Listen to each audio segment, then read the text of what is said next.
Hi guys, welcome to R&R Productions. I'm your GM, Maria Oglesby. It can be found everywhere at Maria Oglesby Art. This is MissGuided Magic, an all-fem homebrew 5e game. Kristen? Hi, I'm Kristen. You can also find me on the internet as Darcerilish, and I will be playing Scoria. Yeah, she's interesting. You get to meet her soon. Abby? Well, howdy there. I'm Abby, and if you want to see me do a lot more other maniacal and magical things, you can find me on the Bird website at Enough of Abby. But today, I will be taking on the role of the assuredly delightful Beetlebug. I can't wait for y'all to meet her. Right. And to remind everyone, this is a one-shot as a preempt to our long-term campaign. So we're going to be meeting 2 characters this week and 3 characters next week. This is a sort of prequel before we get started off with our main campaign.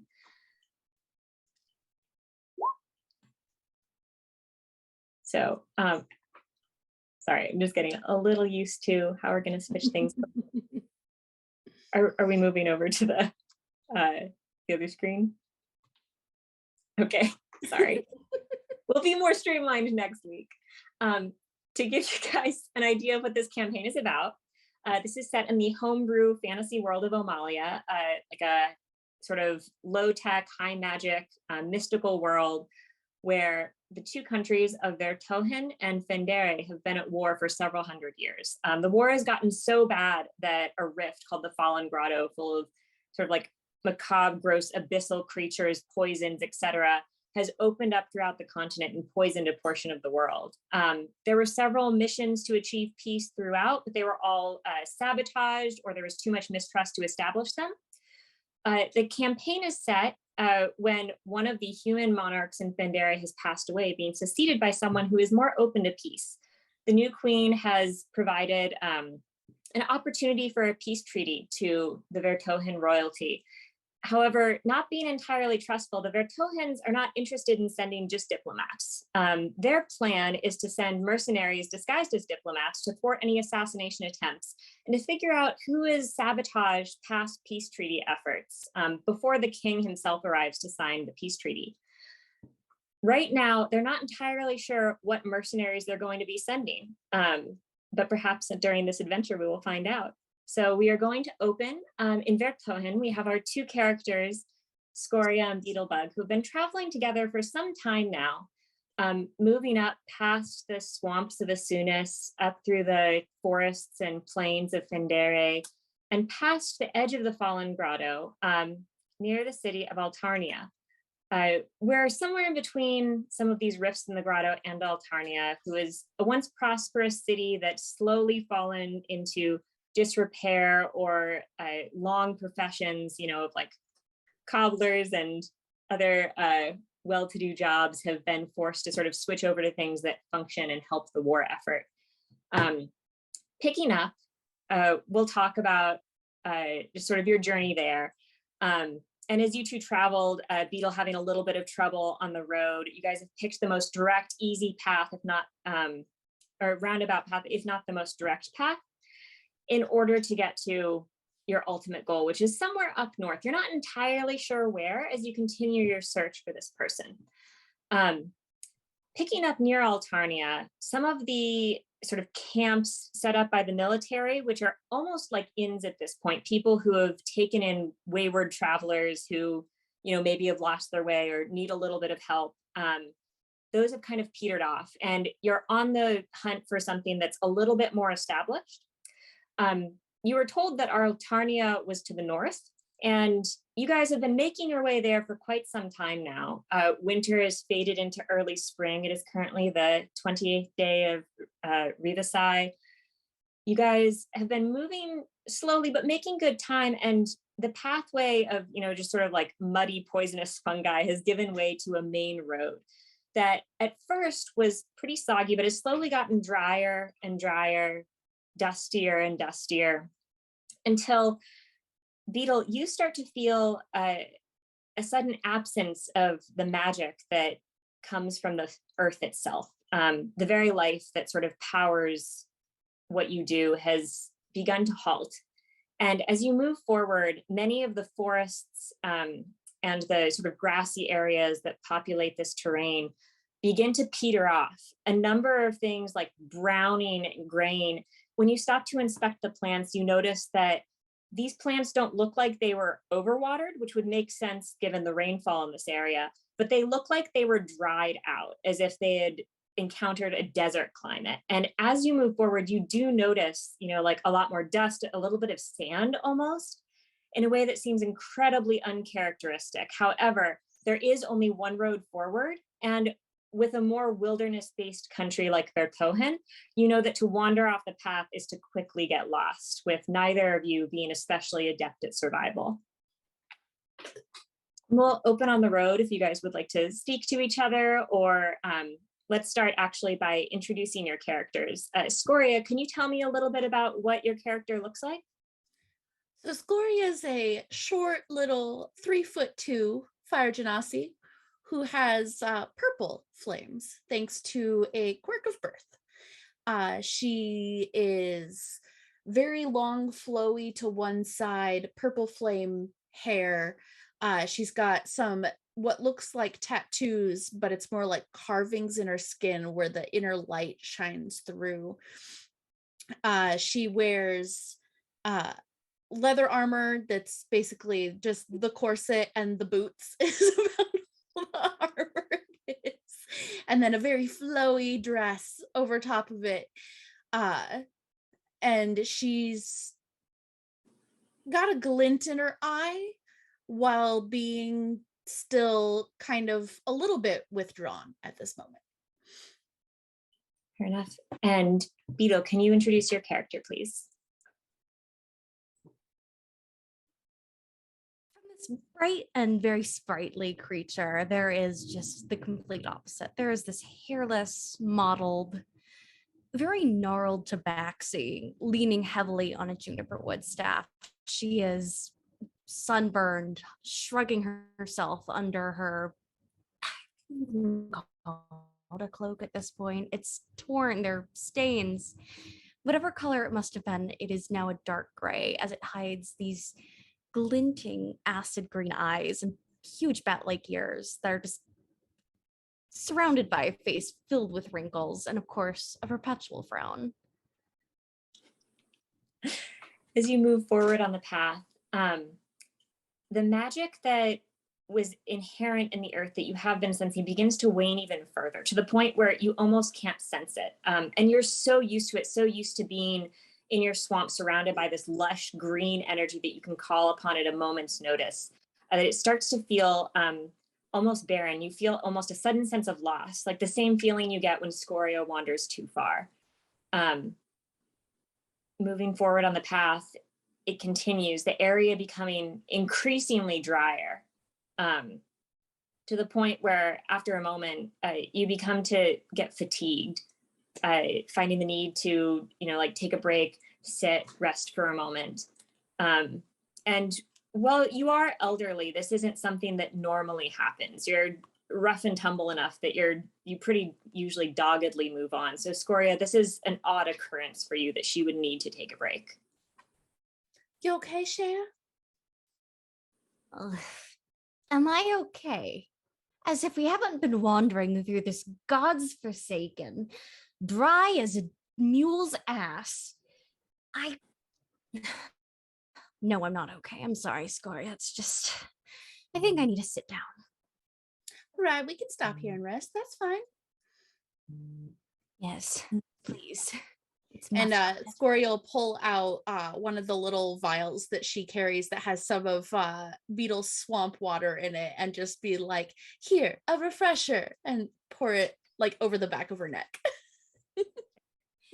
Beetle's just gonna lean back like an ancient tortoise, just all of her wrinkles kind of just revealing themselves. She just languishes in that water. With the water, you feel a renewed sense of vigor as this sort of moisture and almost natural magic from your home suffuses you, enough to where you think you can keep going. It's kind of like taking an espresso shot for you, but magically. And you get up, continue on. The feeling deepens to the point where you know that you're going to have to stop somewhere soon. moving on, you see what begins to be like mounds of sand, and moving through it, it seems to be sand. It's really, really fine, almost like ash-like. But it's not something you pay too much attention to because surrounded by it, you do see a building up ahead that looks like an inn. There's a stable out back. And in this sort of almost temporarily wasteland, in a place that should normally be lush, you see 2 large potted plants with flowers on the front door, and it's like a breath of fresh air to you. A place to stay, Beetle. Are you ready to bed down for the night? Oh, yes, please. If I have to go on any further, I'm going to kill someone. All right. Well, I will go in and secure us lodgings. Would you like to sit out here by the plants?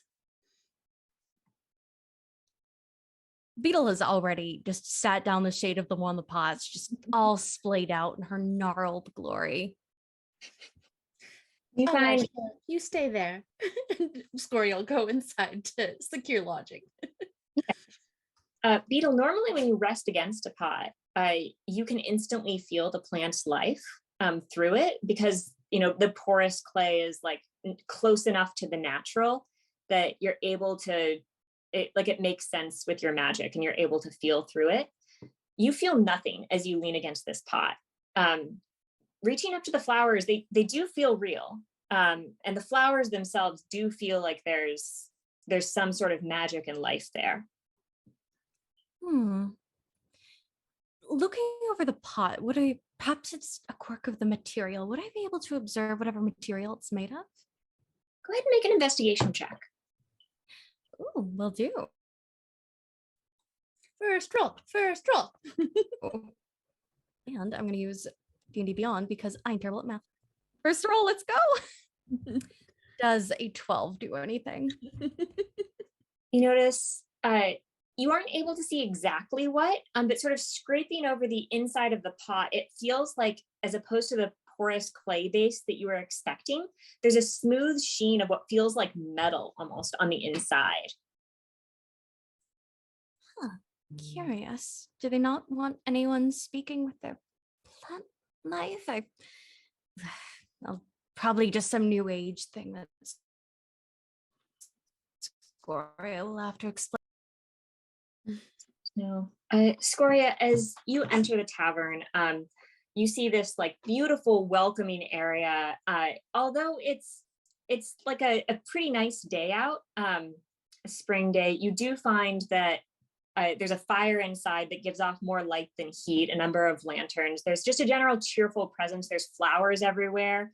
And tending the bar, you see an absolutely beautiful woman. She has this sense of vitality to her and energy that, more than the way her face is shaped, just lends like a beauty and vivacity to her. She gives you like a quirked smile as you enter, sort of like dusting her hands off. It looks like she's been like maybe kneading some dough, doing some chore work out in front, and bustles around to the side of the counter to greet you. She says, can I help you? You haven't seen travelers in quite a while. Yeah, it seems to be, awfully hot out there, so I'm not surprised. Just need lodging tonight for my traveling companion and I. She's enjoying your plants out front currently. Of course. She moves up to you. She like smells like flowers almost, to the point where it's like it's very evident. And she sort of like moves to take you by the hand almost, but moves past you and grabs your carry pack. May I? Certainly. Of course. You see her like looking at your collarbone as she does. Those flames are beautiful. It's not magic, is it? Oh, no, it's just me. My parents were both elemental in nature, and it combined oddly in me. That's fascinating. Please, I'm so sorry to stare. We don't usually get magic users out here. I am afraid the place has been a little run down lately, but you're more than welcome to join. Please take what we have. will you be paying for a larger room or a smaller room tonight? It'll be 6 silver for a larger one, 3 for a smaller. Oh, we'll be fine with a smaller room. We usually end up just cuddled up in a puddle anyway. It's incredibly sweet. Here, she kind of leans in. Look, no one else is here right now. Unless someone else comes in, I'll let you have the bigger room out. We'll just charge you for a smaller one. Well, that's just very nice of you. Thank you so much, Chef. Just never understood. If no one's using it, why not? Please. She leads you around the hall to one of the larger rooms. This one over here sort of like sets your pack down. What's your passive perception? It is a 12. Okay. As she does, she, like just kind of straightens the bed, like you're just kind of getting everything ready. It looks like it was made recently anyway. Well, feel free to, come hang out, play some cards. Like I said, we don't have too many visitors. It would be lovely to see you. And she kind of pushes her skirt to the side. She's like, oh, cards, and pulls out some of her deck. Oh, and she like looks a little closer. Are those custom? They are. I had a friend that was very artistic and he made them for me. They're lovely. Oh, I'd love to play sometime. Please. Well, I will get settled for a second. I will go get my companion and we'll see you probably for a meal and maybe we can play some cards. Of course. You go out to the front. Beetle, is there anything else you would have been doing? Oh gosh. I would say Beetle has scowling. Just she's trying to discern why are you so against life? That's fair. So you're scooping through the pot, and as you do see the inside is like has a metallic sheen to it. Scoria, you would come out and see Beetle completely like halfway into this pot, like feeling around on the edges of it.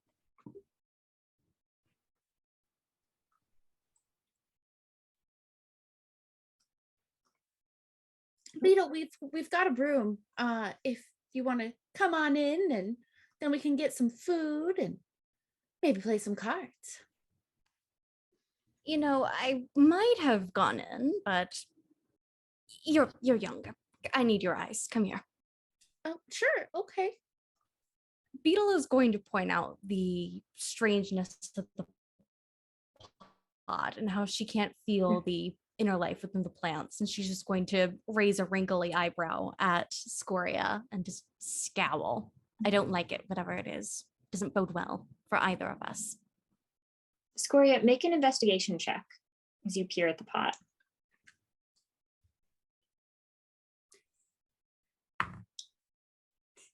I rolled an 8, so that's a 7. Okay. I mean, it looks fine. You're not sure what she's going on about. She's old. It looks like a pot to me, Beetle. I don't know what you're looking at, but I'm not seeing it. Yes, but you know what? Fine. I just need to rest my bones for a bit. That's all. Show me inside, won't you, dear? Absolutely. You move into the indoors, and as soon as you cross the threshold, the feeling of like earth that you'd found from the pot completely vanishes. This place feels completely cut off from any form of nature. Usually when you're indoors, you feel this to an extent because there's like a foundation usually or a cellar, so it's not as close to the dirt, but here it's completely absent.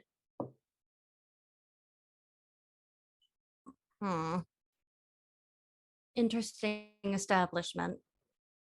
We'll talk when we're in our room, I suppose. Well, come on, Beetle. I will show you where we're at. And she'll kind of like give her a little bit of support, even though she knows she doesn't need it, more of just a closeness thing, and show her back to the room. Right. You take her hand, bring her in. Beetle, the room still feels completely barren. There is a plant in your room. However, the room itself doesn't feel like there's any life to it.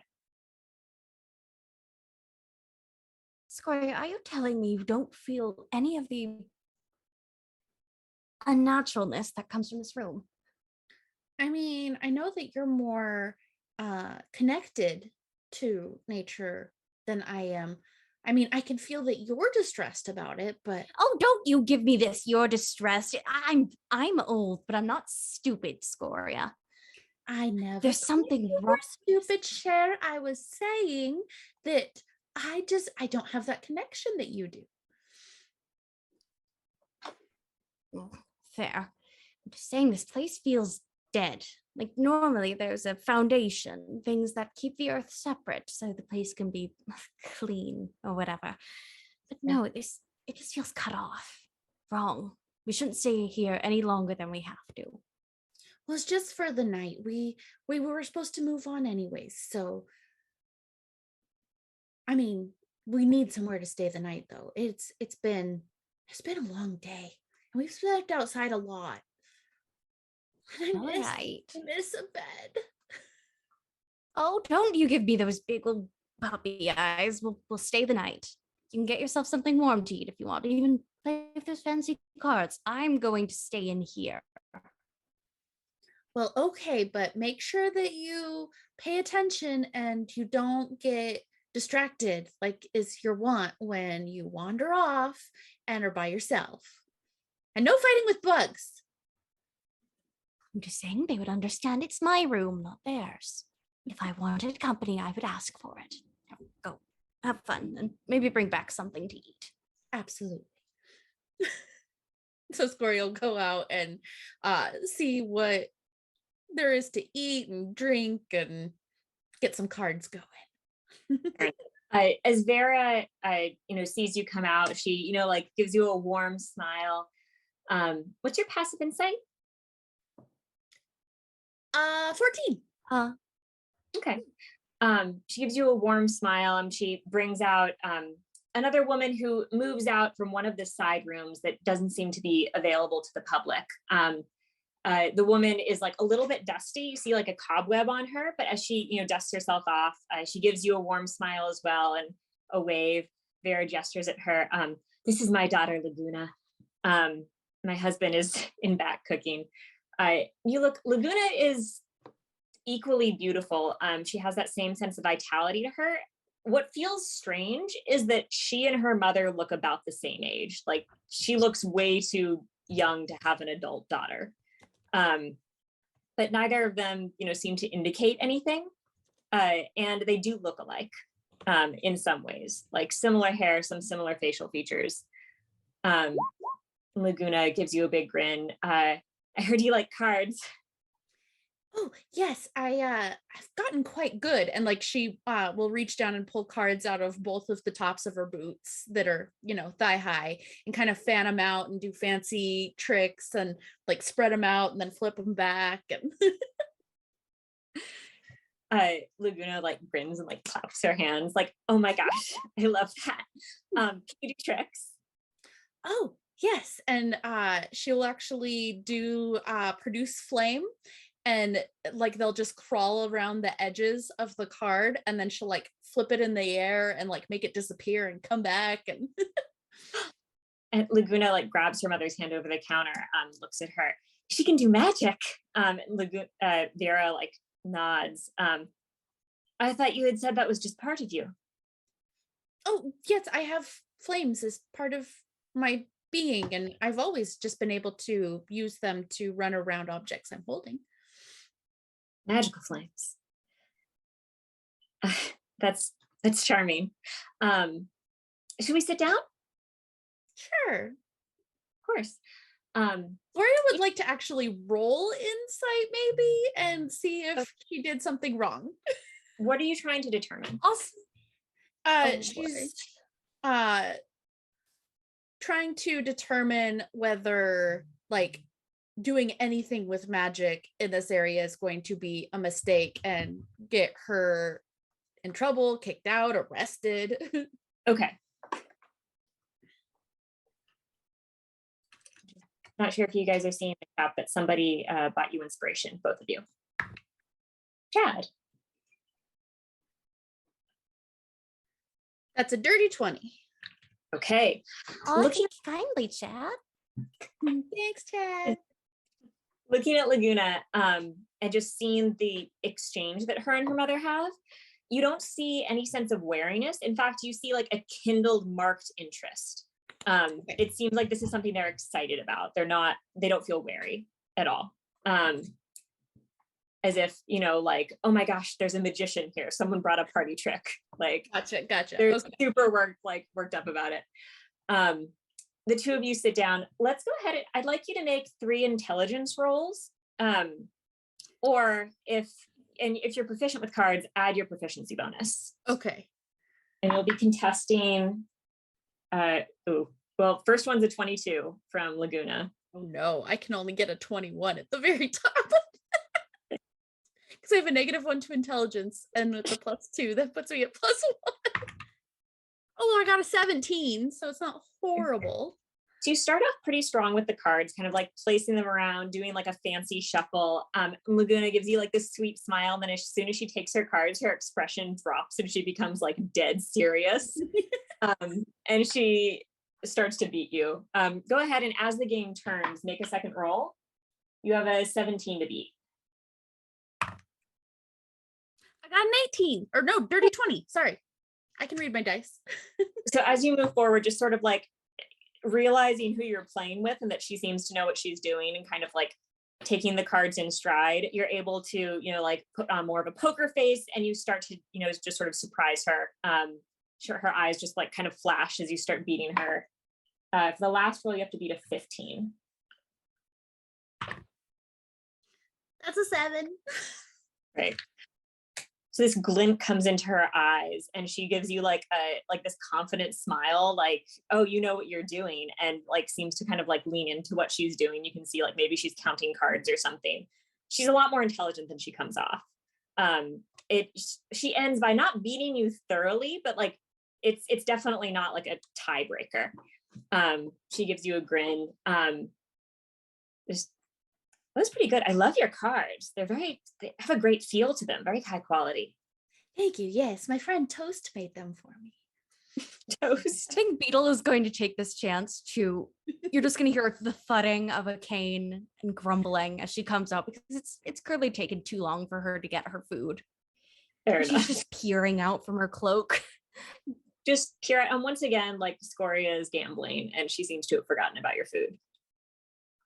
Ah, there you are, Scoria. I was wondering where you'd gotten off to. Easy She to get sniffs lost and around she's these like, parts.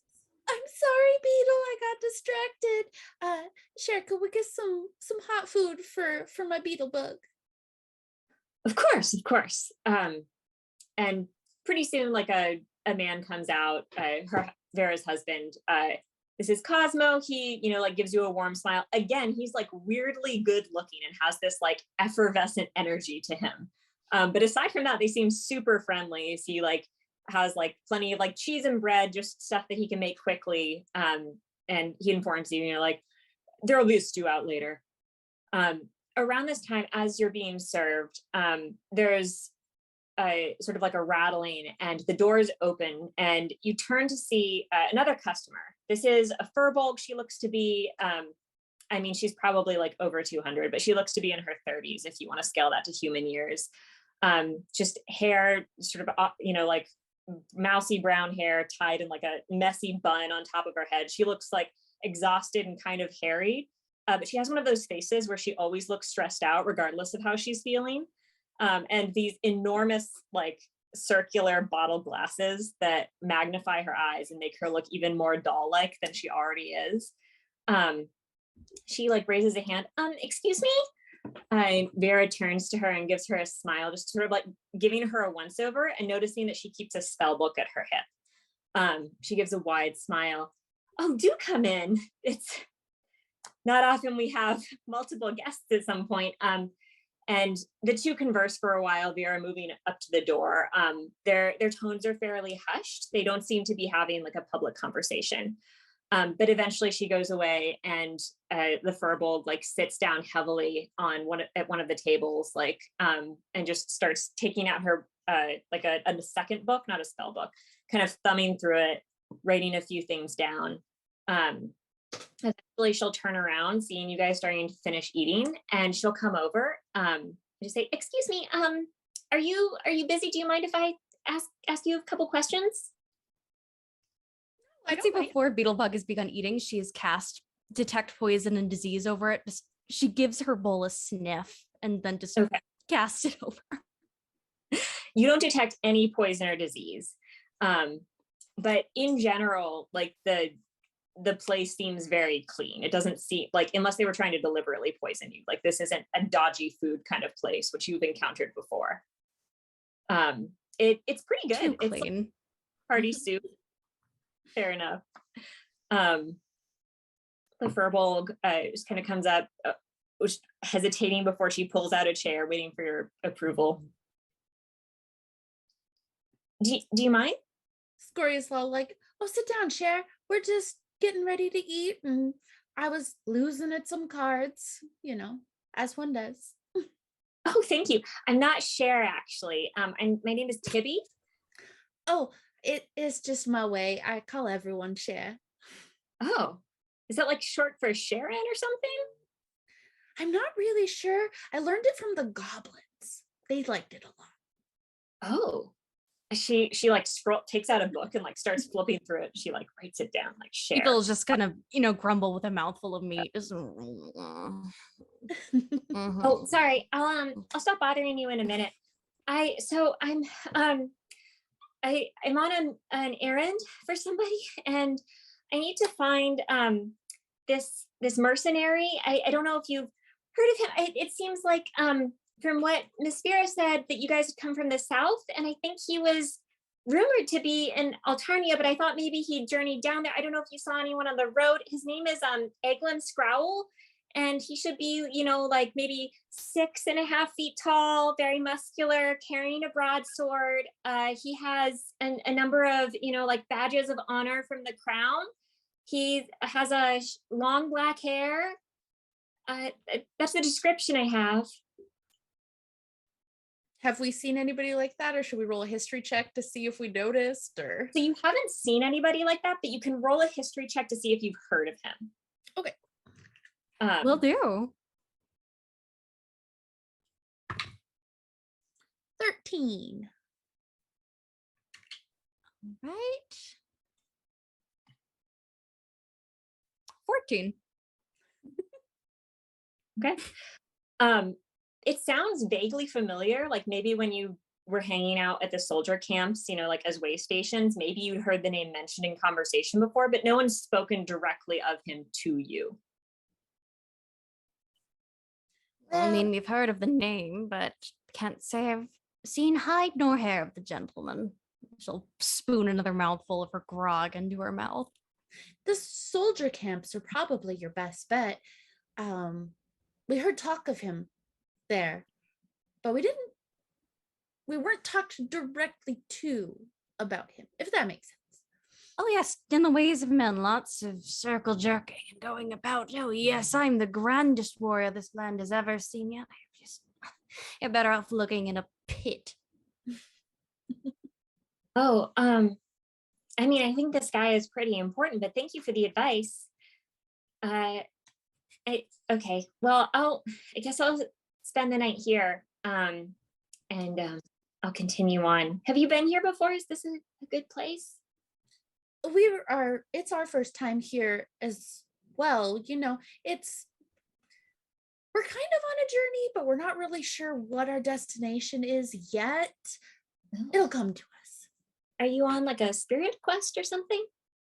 You could say something like that. It's okay for her. I'm just here along for the ride. Who knows, maybe I'll die along the road. Save you a bit of money on a burial. Beetle, don't talk that way. It's actually the truth. People dead on the road, you have to bury them. Oh, ridiculous civilization. Well, I mean, it's a hygiene thing, because you don't want to make other people sick. But I mean, I understand being frustrated with the idea of dying. It worries me too. Did you have a lot to do with the war? War? What war? she's just gonna kind of look at you like, Beetle has been living up in the swamps up north for quite a long time. And so she's out of the loop.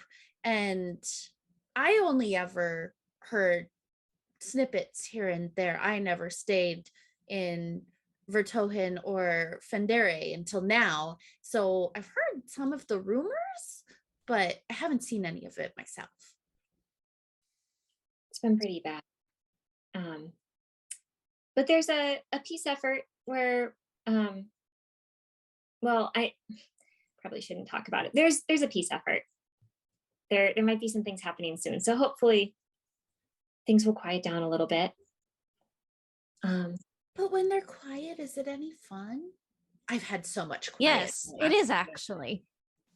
About time they stopped waggling their swords about and trapezing about my swamps. Just really, I don't know why anyone bothers with fighting. We all have our own spaces. We should just be left alone. No need to put anyone on a pedestal. Yeah, okay. Well, it was really nice meeting you. Oh, I'm so sorry. I'm Scoria, and this is my traveling companion, Beetlebug. Scoria and Beetlebug.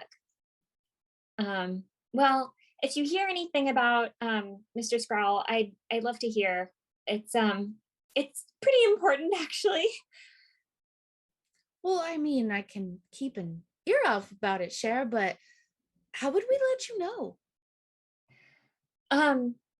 I just say that the favor is being called in, and he'll know what it means. Okay. Vague. I don't like it, but I suppose it can be passed on. I'm really sorry. I can't talk about the details. I work in politics, and it's just kind of very sensitive right now. It seems like it stresses you out way too much, Cher. Maybe you should be in something else. Wait, have you heard of hermitry? Delightful. Better than getting involved with all this war nonsense. I mean, yeah, I'll think about it. Thank you. Okay. Well, have a good day. And it was nice meeting you. If you hear about him, let me know. And she's fare thee well. okay. She's gonna head off to her room. Hear the door open and close. Is there anything you guys had wanted to do that day? I would say Vera and Laguna and Cosmo all kind of like dote on you. They're clearly like very excited. They ask a couple times if Miss Tibia is going to be coming out of her room, as if you would know. They, trying to just like engage you in conversation. All three of them seem like very interested in your travels, specifically in what you do for a living and just sort of how you found yourself here. Scoria will sit down and she'll be like, let me regale you. So I'm actually from the Galaros Islands, and I got into a bit of trouble with my gambling there. And so that brought me to the mainland. Then I ran into more trouble and I met my father finally, and that was not a good time. So then I headed north, and I was like, I just want to find someplace quiet. And I finally did with Beetlebug, but I was really sick.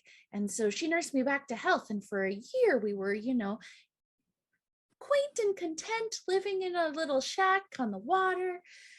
But yeah, I just have this. And you got restless, as youngings tend to do.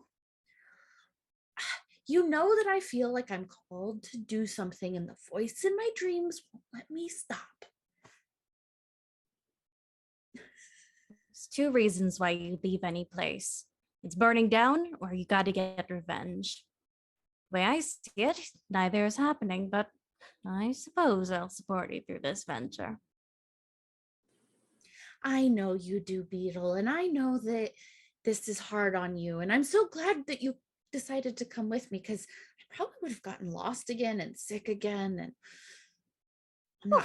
Yes, I wouldn't dare dream of leaving you alone, dear. Just Such strange company we keep, and Beetle's just gonna narrow her eyes at the tavern owners.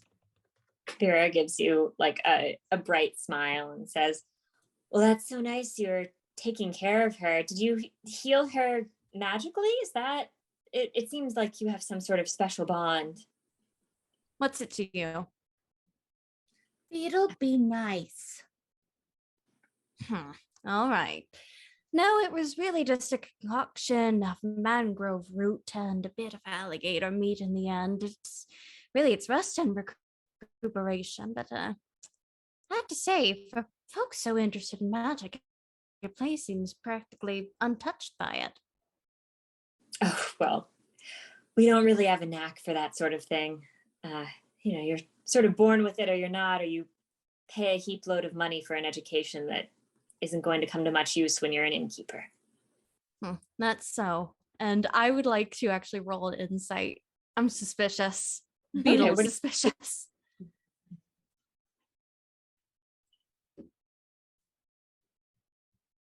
What are you trying to determine? They are putting on such a perfect little facade, and it concerns me. I want to determine if this is in fact their true nature or true intent. Okay, like just mundane interest. Yes. Okay. All right. That's a dirty 23. Okay. They seem very pointedly interested. You gather that they're taking an interest in you that's very specific. It doesn't feel as if they're just sort of like shooting the shit. There seems to be a direction with the questions they've been asking Scoria. And Scoria has been obliging and sort of meandering, but every time they prompt her, you notice that there are a couple specific things that they ask about. And they seem very interested in if you guys had been through the Fallen Grotto, anything you had seen there, and anything to do with Scoria's or your abilities.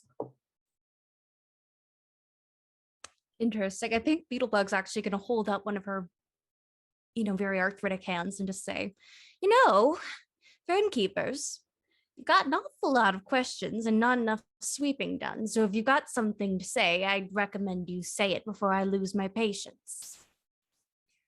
Ground.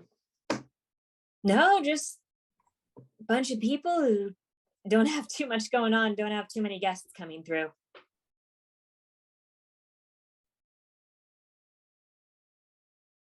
They're just being nice, Beetle, I swear. Look, we'll leave you alone. Have a good night. They kind of bust. Sure. All of them going into this extra room as it's evening at this point. They've already fed you. It seems like they've shut down the kitchen. The three of them seem to be retiring in there.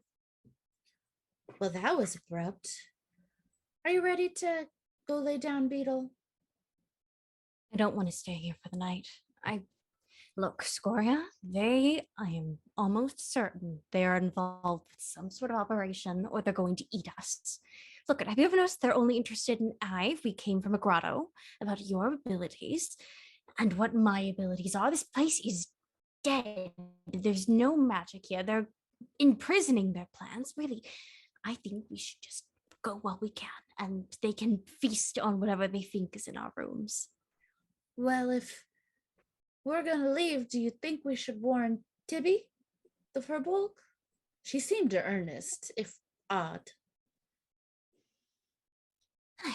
You know what? Fair. And we'll steal their fine soaps or whatever foods we can find in the room. And Beetle will rise from the table, grabbing her walking cane and start heading towards their room. Would I have seen which room Tibby went into, or would I have to guess? Knock around. No, there's no one else there. Okay. Because I'm pretty sure she went to her room, right? Mm-hmm. Okay. Yeah, I'm gonna try and find her room and just knock lightly and see if she's awake. You can knock around the other large room. You can see a light under the door. Okay. And she'll like pull the door open. So just like part of her face is showing. Hi. So, Tibby, yeah, we're gonna blow this place. Like, I mean, it would be nice to have a soft bed for the night, but they're giving off real weird vibes, and they've been asking a lot of pointed questions about abilities and the grotto, and we're concerned, and we only thought it fair to warn you. Oh, okay. I mean, do you think they're really unsafe? Well, I'm not sure, but Beetle's getting a real bad vibe, and she says that there's no magic at all in this place, like she's completely cut off from nature's magic, and it's not supposed to be like that.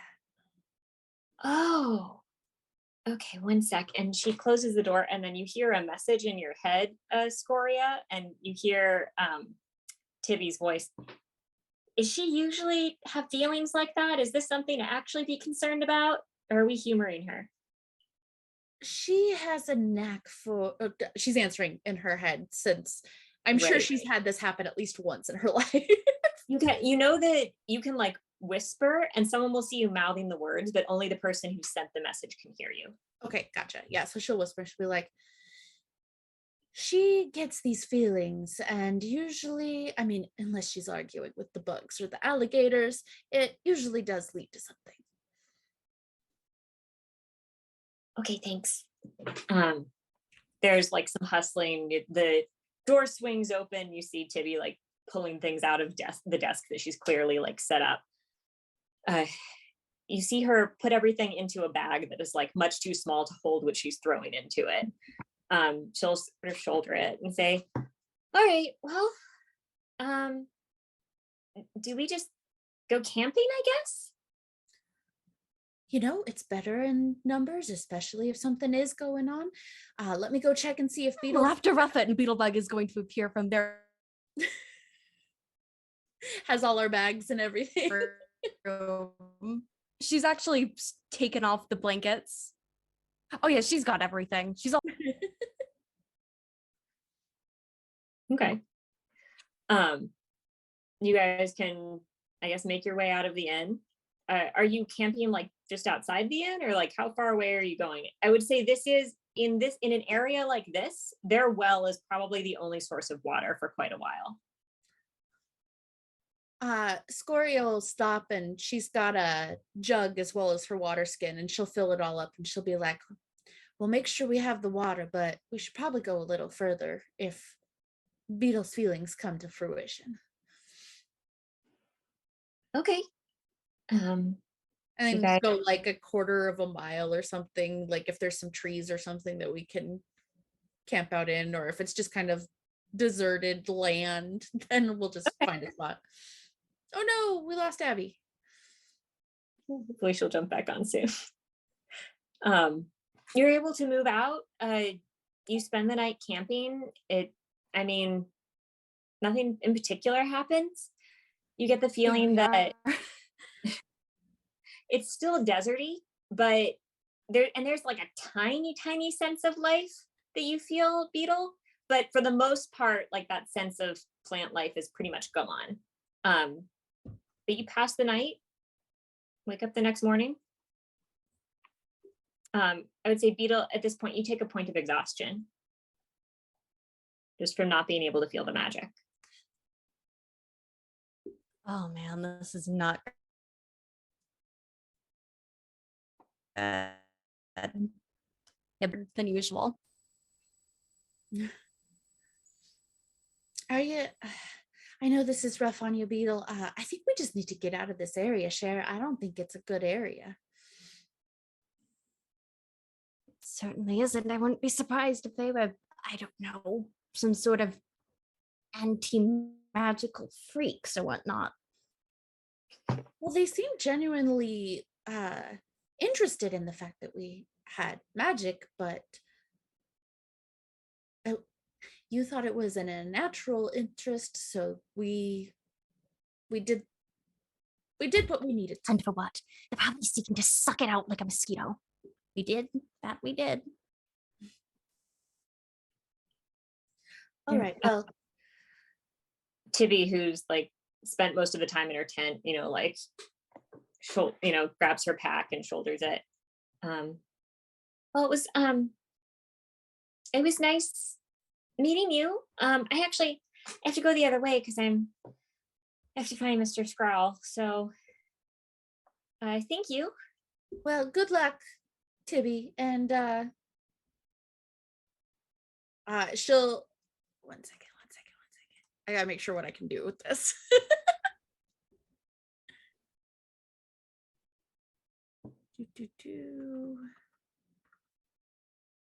Nope, never mind. Nothing that I have that I thought would work will work. Learning a new character. Fair enough. She'll be like, may Sutreya's luck be with you. Thanks. Don't die on the road. Don't want to mess up any of that sanitation you were talking about. And Beetlebug is just going to give her a yellow grin. Yeah, that's good advice. Well, if you find my body, please bury it. She looks really nervous. As she just sort of like cautiously, she's like packing up her camp extremely slowly. Like she's clearly like not wanting to continue her mission, but she is. But she's taking her sweet time about it. As you guys kind of hike in the opposite direction. After about an hour or so, Beetle, you start feeling the plants again. And as you sort of reach out in relief, just sort of like feeling their energy and knowing that they're here now and that you can feel them far off, what normally feels as if like a comforting embrace of their magic, you feel instead notes of panic in their tiny little plant cells, a cry for help as they feel themselves being drained. You feel that they are dying. They know that their root sisters have died, and they are scared what will happen to their root sisters will happen to them. You feel this just sort of like unending, just sort of slowly leaching pain, and the fear of the earth around you that you've sort of like grown up protecting. Scoria, we need to stop. There's something wrong here. I feel the life again, but something is leeching off it. I don't know if it was that tavern or... We'll need to speak with the plants. Okay, just don't argue with them.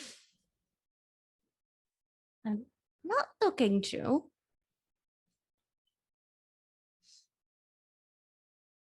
And while I can't speak to these plants because I lack that ability just yet, because it's a higher level spell, I would, however, like to tap into my, let's see what I can do.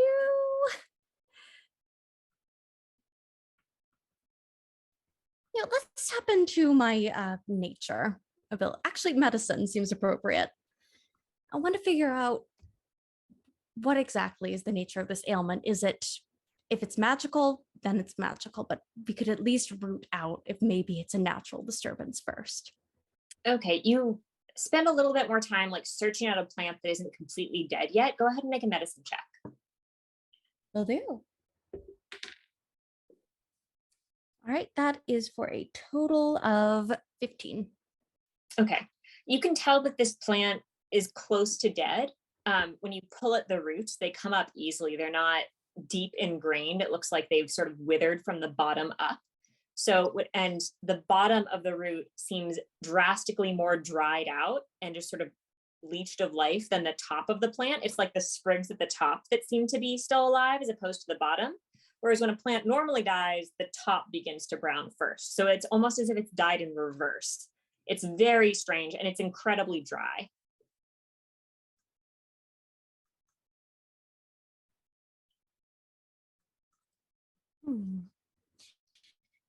I'm going to point this out to Scoria. Okay. Say, here, you're a bit more inclined with realms of beings other than that of nature. Do you believe that this might have a magical influence? Are you proficient in Arcana, Scoria? I am not, no. You would not know. You haven't had formal training in other forms of magic aside from your own. Yeah. I honestly couldn't tell you, Beetle. I know that it seems to be centered on that inn, but not that there's anything we can do about it. It doesn't feel right to leave this place the way it is, especially. Nature is done not wrong, but exist. All right, I know we said we weren't staying there for the night, but I think we should watch them, observe them to see what is causing this distress. I cannot leave it in goodwill. Well, okay. Well,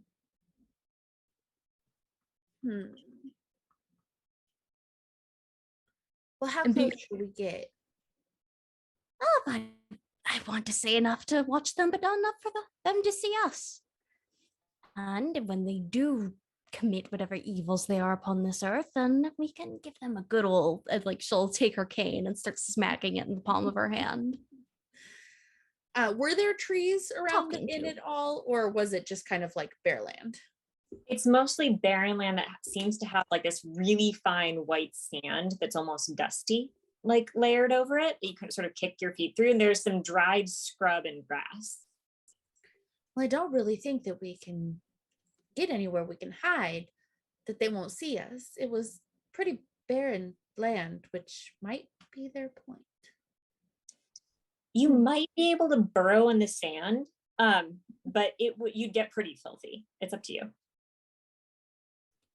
Filled is my middle name. I'll definitely burrow if it means I can hide. All right, let me change into my traveler's clothes. And so she'll take off the nice dress that's over, and she'll put on, like, it's still a purple similar dress. It's just It's just rougher material. It's not her fine silk dress. Okay, it's just like polyester or something.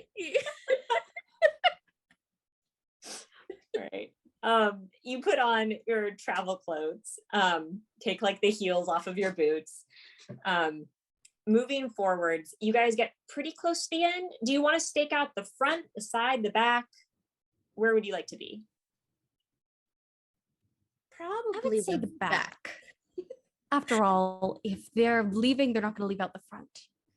Or Okay, if they're doing anything nefarious, it'd be out back. fair enough. There is a back door over here that you can keep an eye on if you want. I would like, as you sort of skirt around the inn, like keeping clear of windows, I'd like you guys to make one of you to make a survival check with advantage, or you to make survival checks individually as you attempt to burrow in the sand and hide enough to sort of scope out the area. My survival is a +2. I don't know where yours stands on that. I'm proficient in survival, so I've got a 6+. Okay, you go with advantage.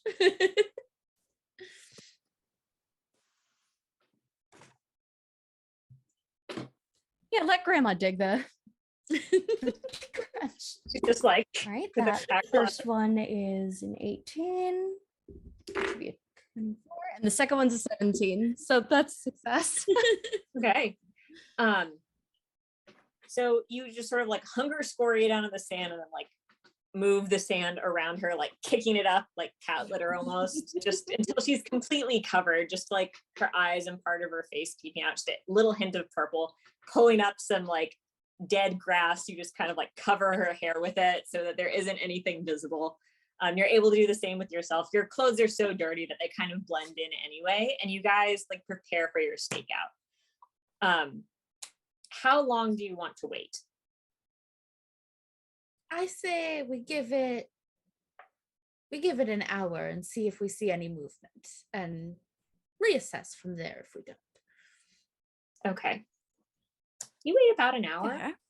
Yeah. Nothing happens. Do you want to wait the rest of the day? Do you want to like change strategies? What is your long-term plan? Beetle, I don't really know what we're doing here. Should we just go and question them directly? Beetle is rather determined to stay here throughout the day. Well, you question them. I'll stay out here in case things get dirty. Then I can spring upon them my unearthly abilities. Okay, so Scoria will kind of like push herself backwards so that she's like not giving away Beetle's position, and walk around to approach the front. Okay. You can approach the front. Head And inside. she walks in, and as soon as she sees anybody, you'll just be kind of like, sorry for dipping out last night. Beetle was feeling mighty antsy, and decided that maybe we should just, sleep out closer to where there's plants, because she likes the plants, and we saw Tibby headed out on our way. I just wanted to really ask again, this deadness seems really intentional, and it seems centered on your establishment. Oh, Is that, I'm going to be upfront about it. Are you up to nefarious things? yes. Yeah, I don't know what it is about the area. It's something to do with, the grotto. There's a lot of negative, creatures that come from there. Maybe, I don't know. Someone said, they thought we were under a curse or something. We personally haven't been affected. Thank goodness the well hasn't run dry. But you can see, we keep potted plants, but anything we plant in the soil, it does die, unfortunately. It's become a bit of an eyesore. But we've painted the inside. The colors are all bright. It's still, I promise, a completely lovely place to stay, even though the outside has lost some of its charm and there's no longer a nature trail. She does want to roll insight to watch body language and for any cues of lying. Okay. Truthful or not. 15. Okay. It's not necessarily like a lie detector that you're noticing, but you do see that she seems overly eager, and she has a very quick response when you accuse the place of being dead. Would you like to come in? Your old room is still available.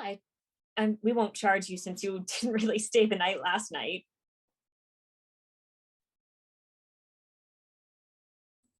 All right. What is it about this grotto? I want to hear all about it. What you know, not what you're trying to get from me, because I haven't been there.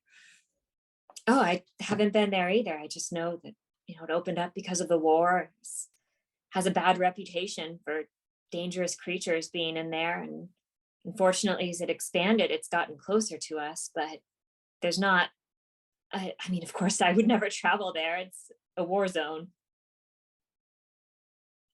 Well then, it appears if we're going to get to the bottom of this, we must go towards the grotto. Thank you for your time. And she'll just walk back out and signal for Beetle to be like, come talk. Right, walk around back. Yeah, Beetle's just going to, be her grumbling and a poof of dust as she emerges from this cat litter fort and hobble over. Things didn't feel all right in there. So, are they devious as we thought?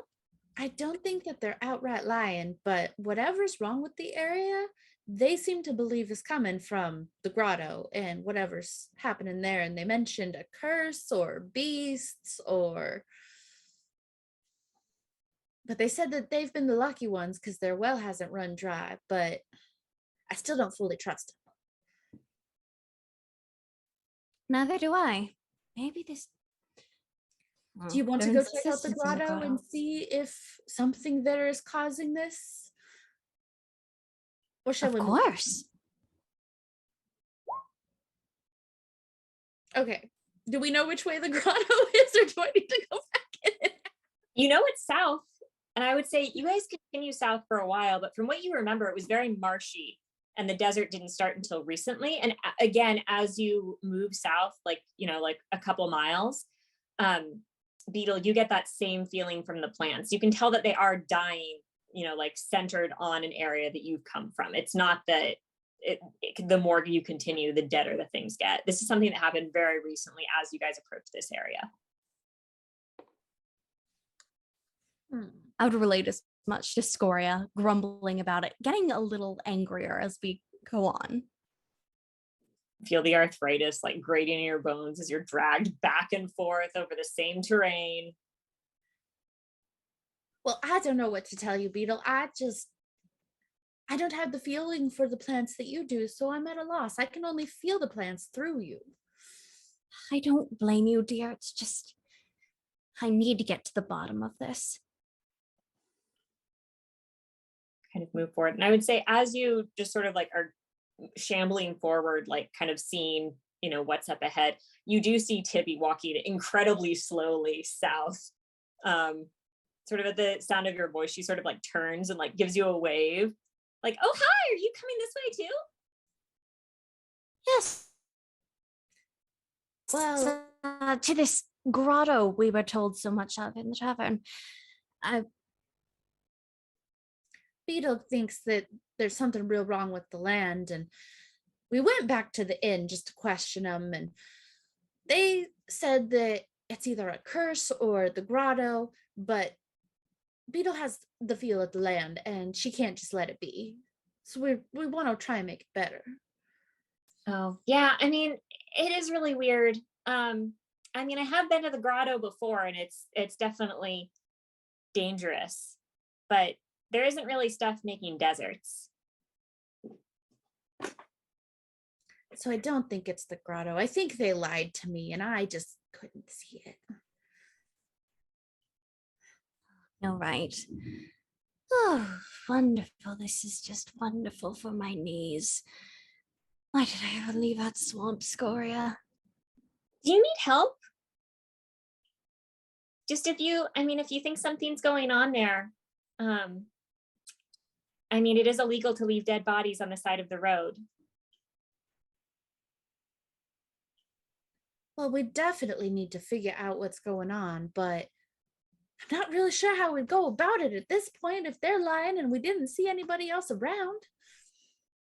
I mean, do you try staking out the area or seeing if there's anything else around the home? I'm not really a lock picker or anything myself, but I have some friends who are, and they usually investigate places, or they just wait and see if something happens.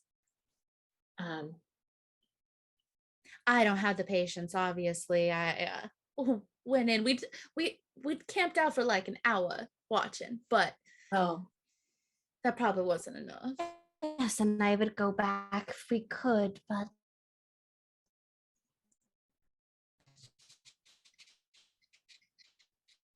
oh no, she froze. we should wait until nighttime. They'll probably do something terrible around then. Perfect time for rituals. I hate her. I caught a little bit of that. It's okay. We can wait a sec for her to unfreeze. Yeah, Beetle's just like, Oh, there we go. We got voice at least. Beetle is just going to give Scoria a very Oh no. All right, there we go. There we go. I am very unhappy with my internet connection. We've been having storms. Okay. Go ahead. What were you saying, Abby? Beetle was saying something along the lines of we should wait until nighttime. If they're conducting any sort of ritual, it will most likely be at that time when they're less likely to be seen. That makes sense. Do you guys want help? I'm just gonna come and help you. I'm really, I'm a little worried about you guys. Well, all right. Yeah, we should really get to the bottom of this. If it's illegal to leave dead bodies on the side of the road, I'm sure this is illegal too, whatever's happening. Oh, I'm sure it breaks at least like 4 different codes. All right. Well, you will know the legalities of it, so that might help us when we do find something out. So yeah, let's go. And we'll go back to the spot where we had kind of dug in and re-dig in and wait till night. I would say you guys are able to, with your survival and like 2 other people helping you, I would say you're able to disguise yourself adequately, especially since they're not really looking for people buried in the dirt in the back of their home. You wait all day, and you're incredibly itchy, but one thing you would notice is that as you sort of like burrow down and are sort of kicking sand up around everyone, there is a layer of dead dirt underneath the sand. The sand is about 1 foot thick, and it doesn't seem to be like a natural part of the terrain. It's like a covering almost. very weird. From what you know of terrain, like sand isn't in small layers like that unless it's purposefully put there. But as you sort of burrow and wait, you wait for hours, day and night, but you seem pretty determined. Tibby does take out a book and start like reading at some point, but she stays fairly hidden. Late at night, at the point where you guys don't hear, like very much happening, the lights have gone dark. It's hard to tell because it seems to be happening around the front of the building, but you do hear some doors opening and closing. I'd like you both to make perception checks. I'm going to make one for Tibby as well. Oh boy, will do.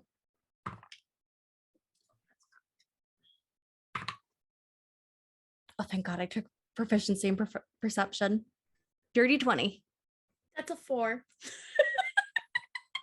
So Scoria, you're reading over Tibby's shoulder, and it's like you assumed it would be like boring nonfiction, but it's like a really spicy romance book, and both of you are like really engrossed in it, and neither of you are really paying attention.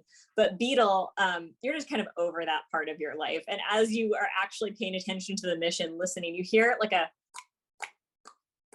of horses' hooves as the stable doors open and close, another set of doors opening and closing. Straining with your giant bat ears and letting the magic from your swamp as you uncork another vial and like just sniff the magic in it, letting that enhance your hearing almost. You hear something shifting. You hear muttered voices, like clearly like soothing something, and the sound disappears. About 10 minutes later, very, very faint, you hear this incredibly desperate, high-pitched animal scream. And we're going to go ahead and take a break there. So we'll come back to you in, I think, 5 to 10 minutes. Creepy.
All right, and we are back. One thing I completely spaced on mentioning when we started the stream is that you can accrue channel points by watching our stream called Aspects of Chaos. You can actually spend those points to affect parts of the show. For example, like buying inspiration for a player. Just make sure you hover over the list because different chaos aspects are only applicable for certain shows because certain DMs are only allowing certain things. Getting back to the show, so Beetle will pick up where you've just heard this like high-pitched, desperate animal scream. Very, very faint, but your cat ears are able to pick it up.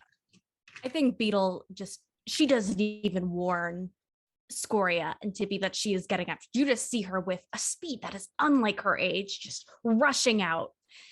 That sort of green miasma that usually follows her, like almost becoming like a mist. Okay. Scoria is automatically get up and follow her. I don't know what's going on, but Grandma's putting on the gas. She's going. Tibby says, "Oh my gosh, you got sand on the book!" Like dust it off. She's behind you, but she's following more slowly. You guys can sprint around to the front. Is there anything? What is the first thing you're looking for? What are you doing? I am locating the source of that screech. I'm keeping an eye on Beetle. You know it was very, very far away. Like if someone was in the front of the building, it was not that close. It was farther away than that. Like you were lucky to hear it. Ah. But once we reach the front of the building, is there any signs of like a scuffle that anything happened? There was a hushing of voices. You do see that the stable doors are open. And the gate, I would say, to the main area. Scoria, I'm going to look in those stables. Tell Over me here. if there's anyone inside. Okay. Oh, okay. So you're going in or you wanted Scoria to go in? Sorry. I was a little confused there. Sorry to interrupt. My connection's still being fuzzy, but I was going to go check out the stables and I was advising Scoria and Tibby to go into the tavern to check if anyone is still in there. Gotcha. Okay. So Tibby will go into the tavern with Scoria. If you want to use your tokens, you should have access to them if you want to drop them just to show me where you'd like to be at this point. All right. And the stables are over here. So if you want to investigate the stables, you can look in. Go ahead and make either an animal handling or investigation check. I'm pretty sure I have proficiency in animal handling. Let me see. I have a pretty high modifier for it. I will roll. Okay. Nat 20. Nice. You walk in and you immediately zero in on these horses and you don't quite get human pain, but you understand animal pain very, very well. And you see all of the horses, there are 3 in the stalls, have their heads thrown up. They're clearly nervous, nostrils flared. They're exhibiting a lot of anxiety, glancing in the shavings and hay in their barn are tossed up. You can tell they've been pacing and freaking out. Moving down, you see that one stall door is open and it has been emptied. There are signs that there was a very anxious horse in there at one point because everything is kicked up, but right now there is no horse. I am going to cast Speak with Animals. And immediately to the horses that remain, I just say, easy, easy, calm down, you lot. Tell me what's happened here. So with your nat 20, like one of the bay horse in the stall next door, like throws its head up, says, "It was awful, boss. The scary people came and they took our friend and I don't think Midnight's ever coming back because Dusty didn't come back either. It happens when I have guests for a while." The scary people? Who? The people inside the tavern? Yeah, the people who put us here. Our owners came and then they never came back out and then they just keep us here. Beetle's stomach just sinks as she realizes she said Scoria in there. And looking at the horses, I am sorry for your friends, really, I am. I wish I could have helped them. But for the rest of you, and she's just going to go to each of the stables and unlock them. Go out, be free. Don't let what happened to your friends happen to you. Live long, prosperous, horse-filled lives. I'm gonna go be a Mustang. He just like gallops out. The other horses follow suit, just like galloping off into the night. They are gone. Beetle's going to, as quickly as her arthritic knees can handle, head into the tavern to warn them. Okay, so you hobble as fast as you can into the tavern. While this is happening, Scoria, make an investigation check with advantage or perception, depending on what you're doing.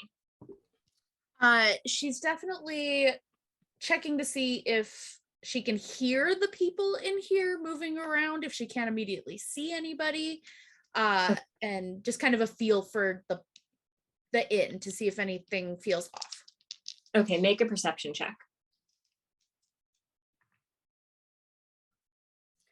16. Okay.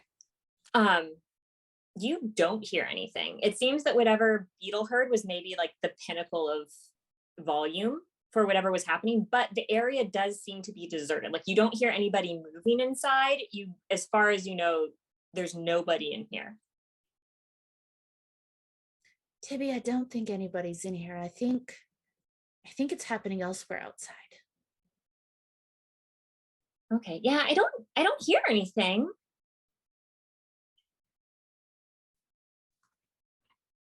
Let me just check my spells quick.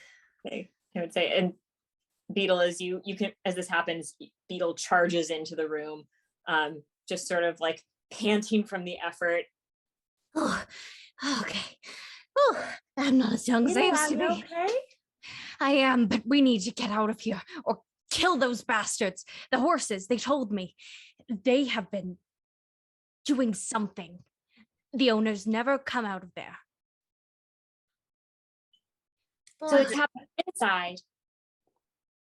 I'm so confused. I don't sense anybody in here, Beetle. No one's in here. You're certain? And Beetle's going to look around. God damn, I should have asked them if they'd gone anywhere before I let them loose. I mean, glancing around, you don't immediately see anything. If you want to make an investigation check over the next like 20 minutes or so, as you kind of look around, you guys definitely can. Oh, I most Scoria certainly wants to will. go check out the room that she saw them all go into that first night when things got awkward. You try the door, it is locked. Do you happen to have lock picks, or is there anything you want to do to remove the lock?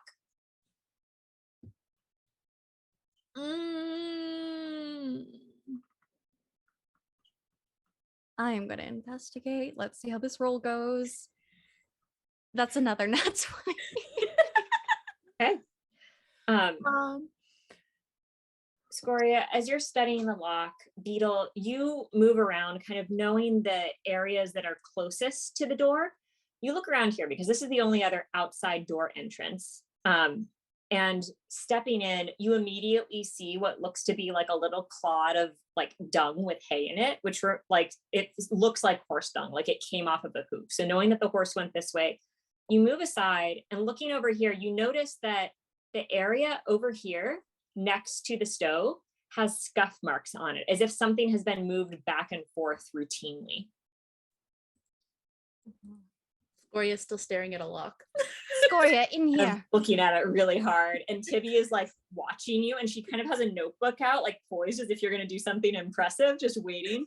Who brings a horse into a kitchen? As soon as she hears Beetle yell, she'll be like, I think Beetle found something, and I don't think I can get through that lock. And bringing horses into a kitchen is a code violation. Well, then it's a citizen's arrest. We are doing a good thing. Let's go investigate this. Okay. You guys like move into the kitchen with Beetle. So Beetle, it's over here that like this is where those scuff marks are. Ah. Do the scuff marks lead anywhere? Well, it looks like this piece of furniture has been moved back and forth multiple times. Beetle is going to look over at Scoria and just say, you two, young ones, move this aside. Whatever has been through this area, it appears they're hiding it.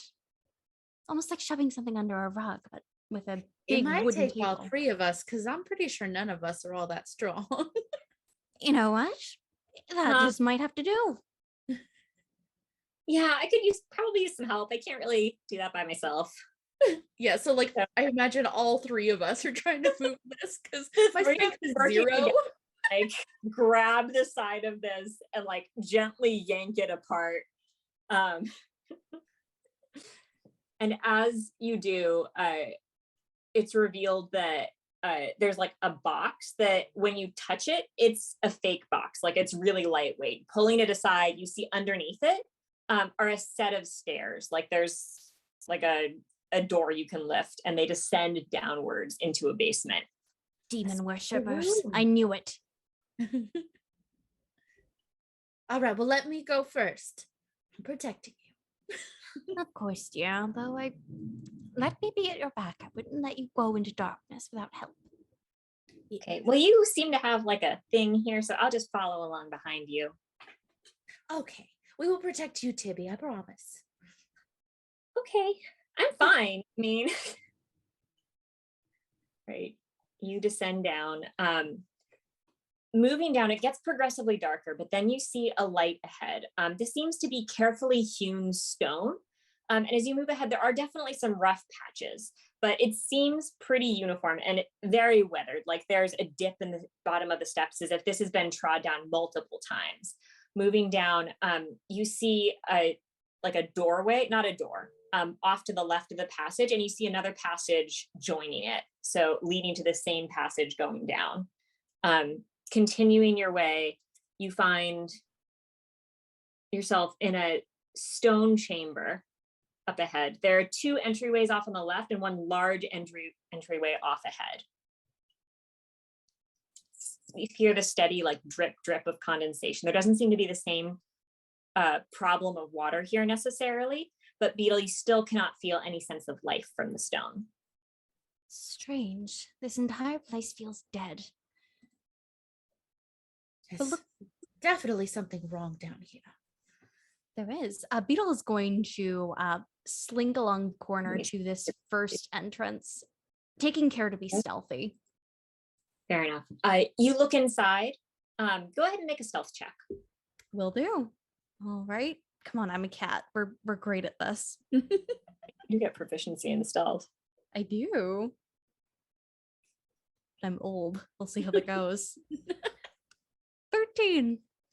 Right. You feel pretty stealthy. You hear like you're very careful footfalls, like familiar cat-like skills, and then like your spine pops weird when you round the corner.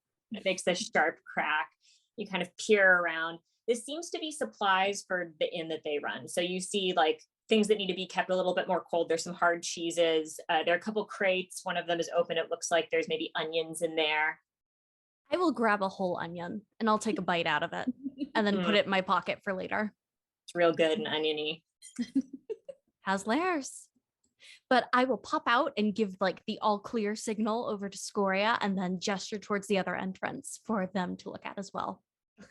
Yeah. You know, like tiptoes. Scoria will also try and stealth and look around this corner. Okay, go ahead and make a stealth check. Oh, that was actually really good. 18. Oh, nice.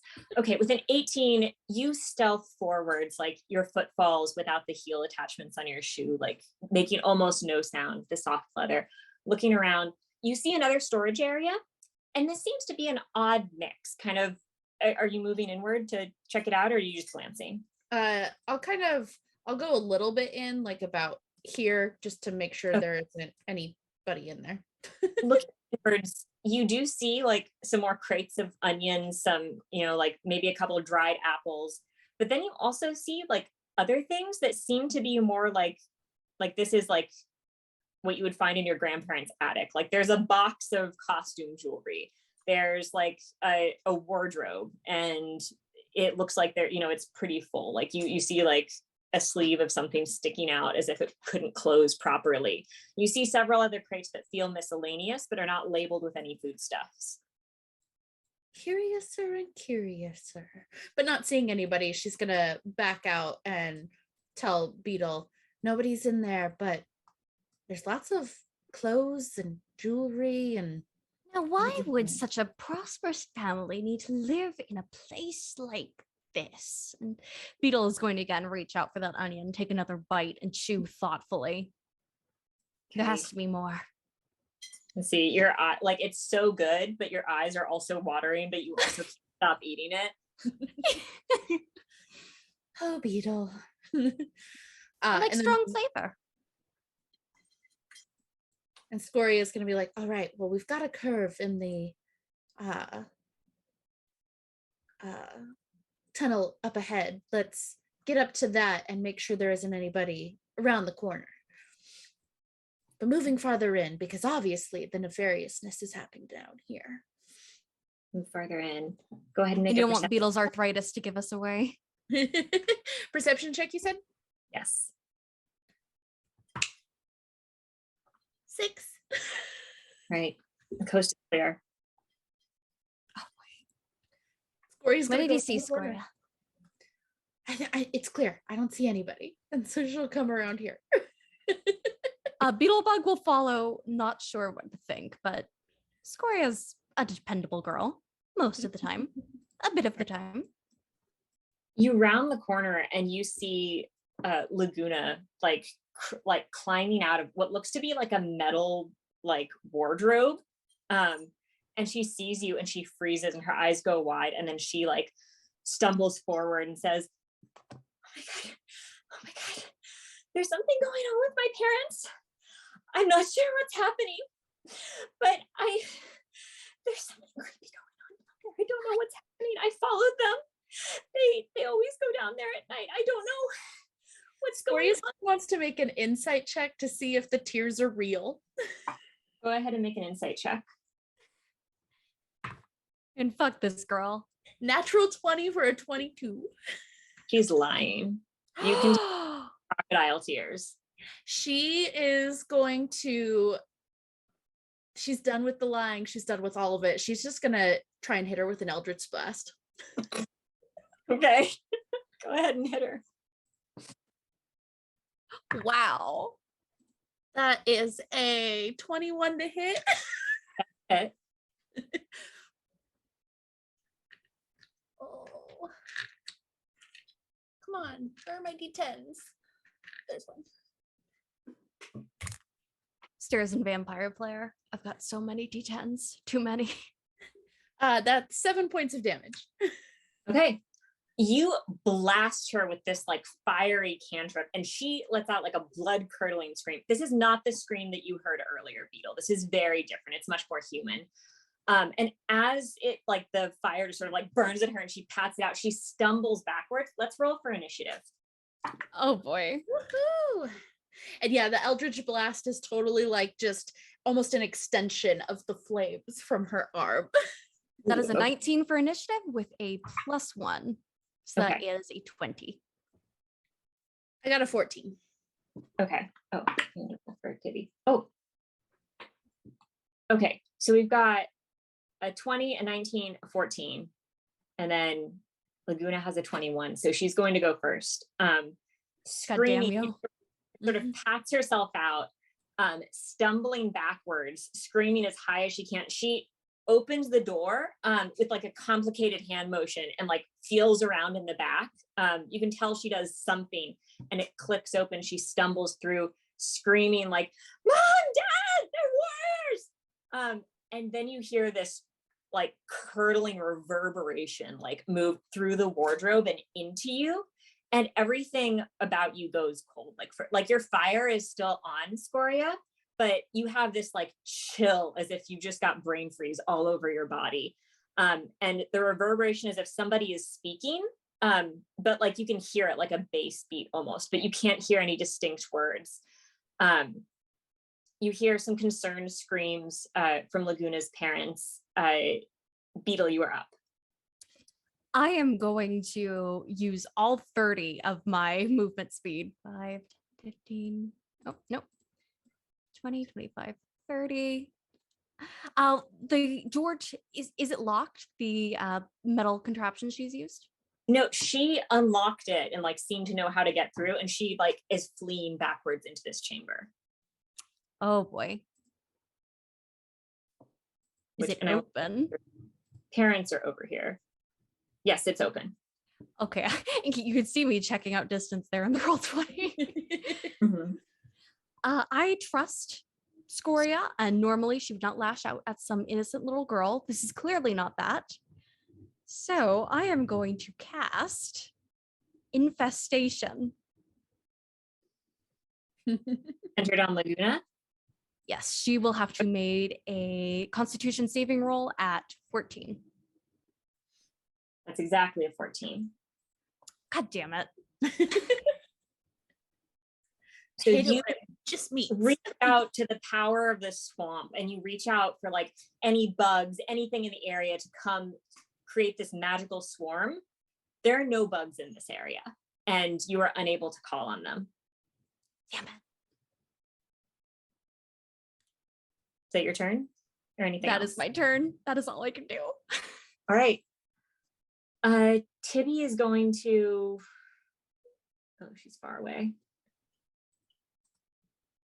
30. She's just going to dash. And she's going to stay within like cover of whatever's up there, but just sort of like prepare to run forward on her next turn. Just kind of looking around wildly. She just sort of like pulls out her book, flipping through pages frantically, as she seems to like be speed reading something. Scoria, you're up. All right. 10. So she'll use 20 feet of movement to get there. She's going to use her bonus action to cast Shield of Faith on Beetle.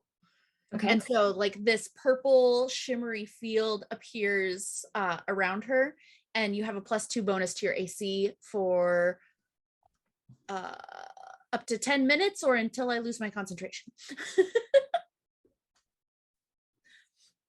Then as the actual action, she is going to, let's see, how far is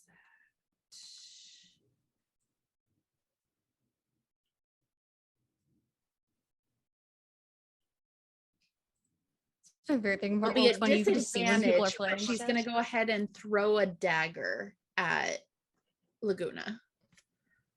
Okay, so you'll need to move, if you can, you'll need to move past Beetle so that you aren't, so that you have. Yeah, I still had 10 feet of movement, so. Okay. Yeah, it's still a disadvantage, but that is okay. Okay. You do have inspiration if you want to re-roll any of your d20s that you roll. That is true. But that is a 14 to hit. That hits.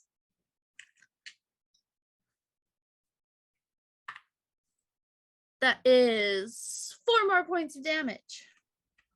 Okay. Your dagger just sort of like dashing around Beetle, like pulling up your dagger and flinging it forward.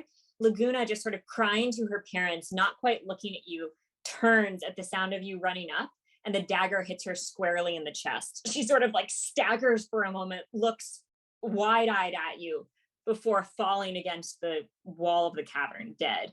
Her parents immediately start screaming like, "My child, my baby!" And the Cosmo like looks to something off to the right and says, "Kill them, kill them."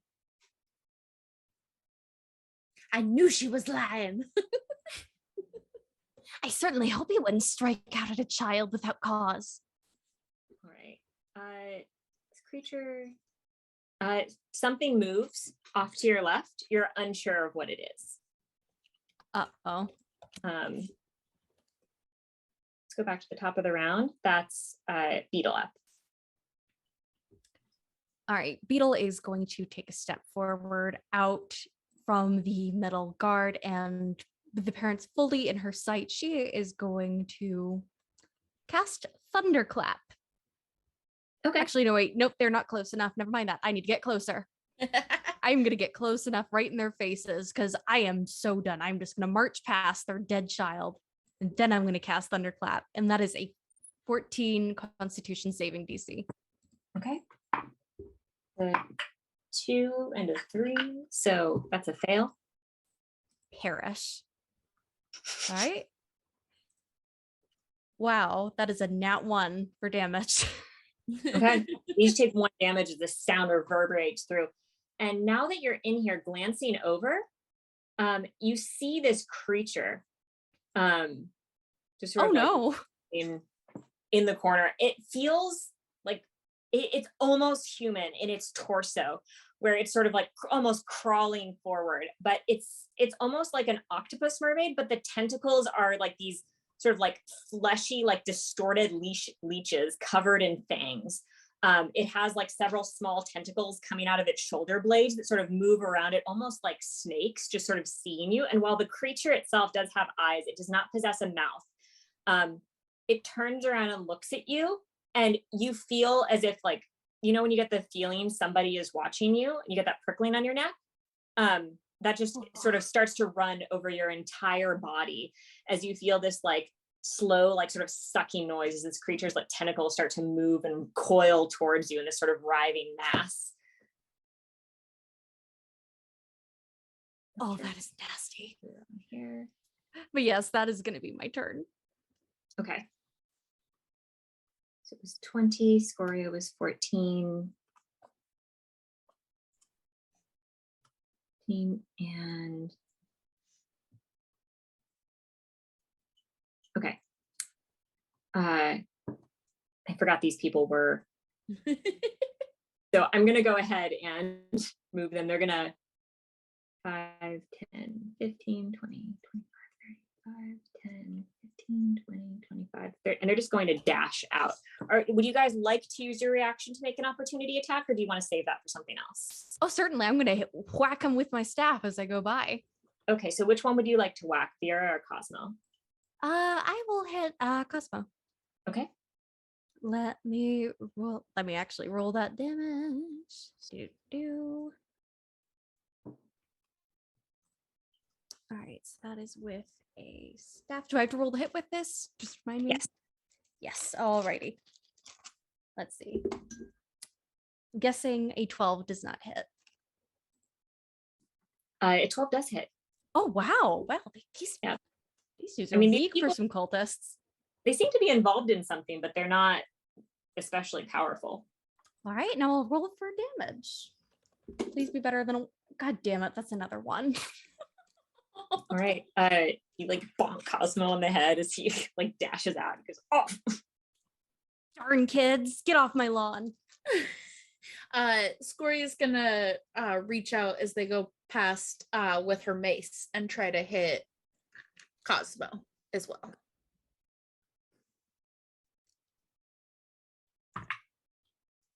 $14. So that'll be 2 points of damage. Okay. He's like bonk Really him on showing me up there. and you may have given him a mild concussion. He looks absolutely terrified as they sprint away. All right. That's going. Oh, and then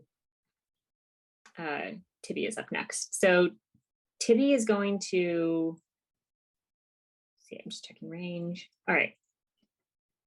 5, 10, 15, 20, 25. She's going to move over here, see this thing, let out a like, oh, my cheese and crackers, and she's going to like point a finger out, and a bolt of fire as she reads from her spell book is summoned from her hand to hit the creature. That's going to be 17 to hit, which double check AC, which would hit. So she's going to go ahead and deal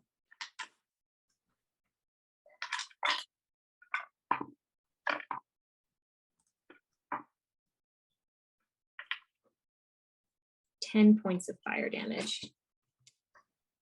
All right, the creature just sort of like lashes out screaming. Scoria, you are up next. All right. Scoria is going to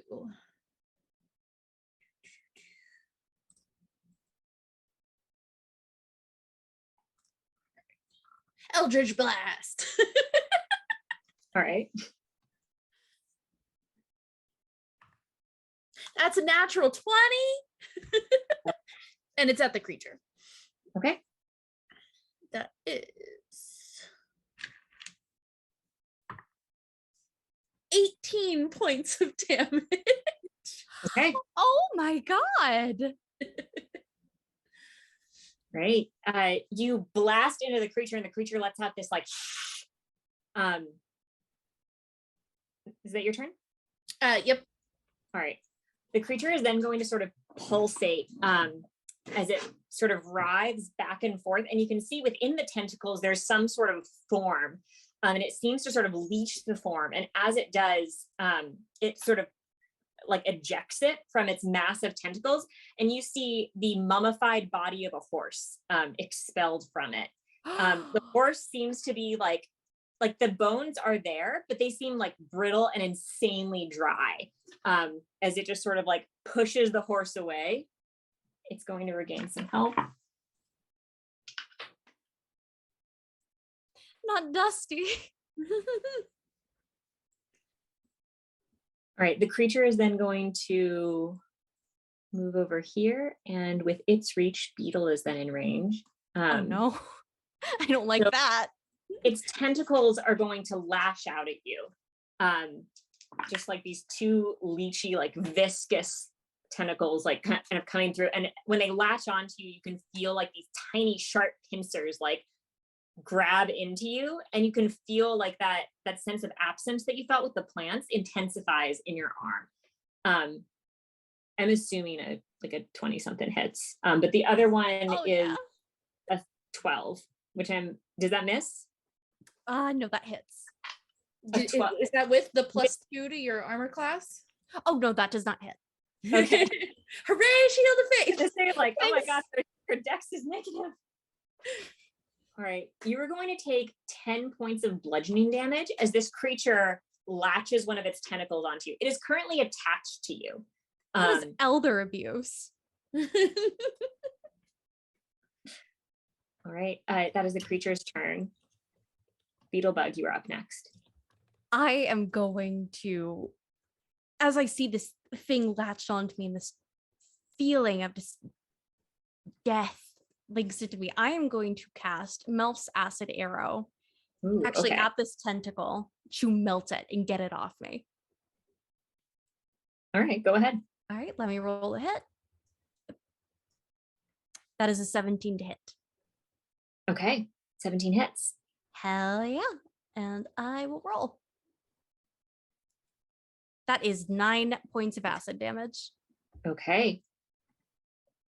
All right, you sort of like form this like drippy acid on your fingers, and it looks almost like swamp goop, but then it starts to sizzle as you drip it slowly over the tentacle. The tentacle pulls back, moving away from you, the creature recoiling.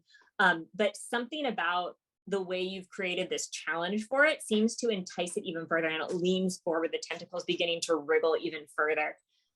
Is that your turn? I'm going to actually run back as far as I can. I'm going to try and distract this thing as I watch it, like, become enamored with me. Okay. All right. Tibia is up. She is going to back away and kind of glancing at the thing. Actually, she's going to narrow her eyes at it and begin to like mutter from her spell book, sort of pushing these words out. And you don't see any physical effects, but the creature winces as if something's like attacked it anyway. And it closes its eyes briefly against the onslaught as she does 7 points of damage. All right. Scoria, you're up. Having seen this creature do damage to her beetle, she's going to run up to it and she's going to cast Inflict Wounds. Okay. So you run up to it, the flame like sort of frothing at your fingertips, and as you touch it, that is a 17 to hit. That does hit. As you touch it, the flames like wreathe over his skin like a flash fire almost. He's now covered in purple flames. Nice. Okay, that's nice. 22 points of damage. Right. The creature sort of cries out in horror, but the cry is like psychic, and you feel this like tremor in your body that almost hurts your bones. It makes your arthritis flare up, Beetle. And you know that you're going to be really sore the next day. The creature is then going to respond to this fire by like trying to engulf you as you are close to it. Okay. Don't get bored. You're not allowed to board Scoria. It's a 13 and a 16 to hit. The 16 hits, the 13 does not. Okay. You're going to take 12 points of piercing damage as this thing attacks you, and you feel this like leech sort of like glom onto you and begin to sort of suck at you. Not necessarily your blood. You don't feel any loss of blood, but you feel this loss of vitality. Okay. I don't think I have a bonus action. Bonus action, she is going to go ahead and cast Shillelagh. Okay.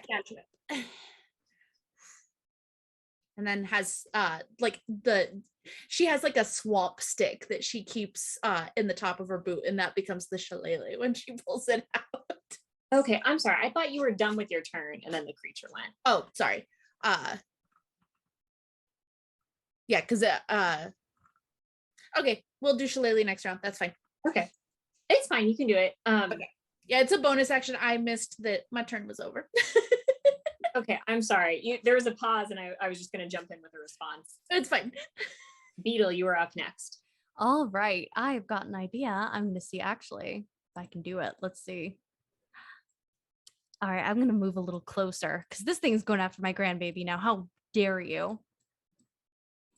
And as I get close, you're just going to hear Beetle's scraggly voice cry, "Keep your filthy mitts off my Scoria," as she casts Earth Tremor. Okay. The earth begins to sort of like shake and several of the looser stones on the unfinished walls drop down as you call upon the power of the earth. And though it's weak, the stone still bends to your will. All right, I will roll for damage. That is 9 damage.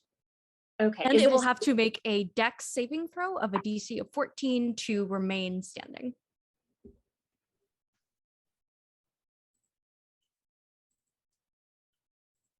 Okay, that's a fail. Get fucked, Cthulhu.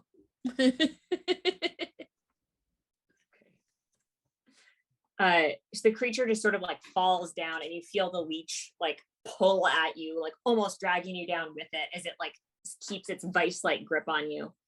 Is that your turn? Yes, that is my turn. Okay. Tibia is going to mutter under her breath and cast another firebolt and call out like, do you know if it's weak to anything? Try some different things maybe? That is going to hit. She's going to deal 9 points of fire damage.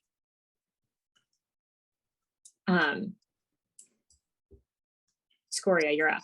As this creature essentially has you grappled.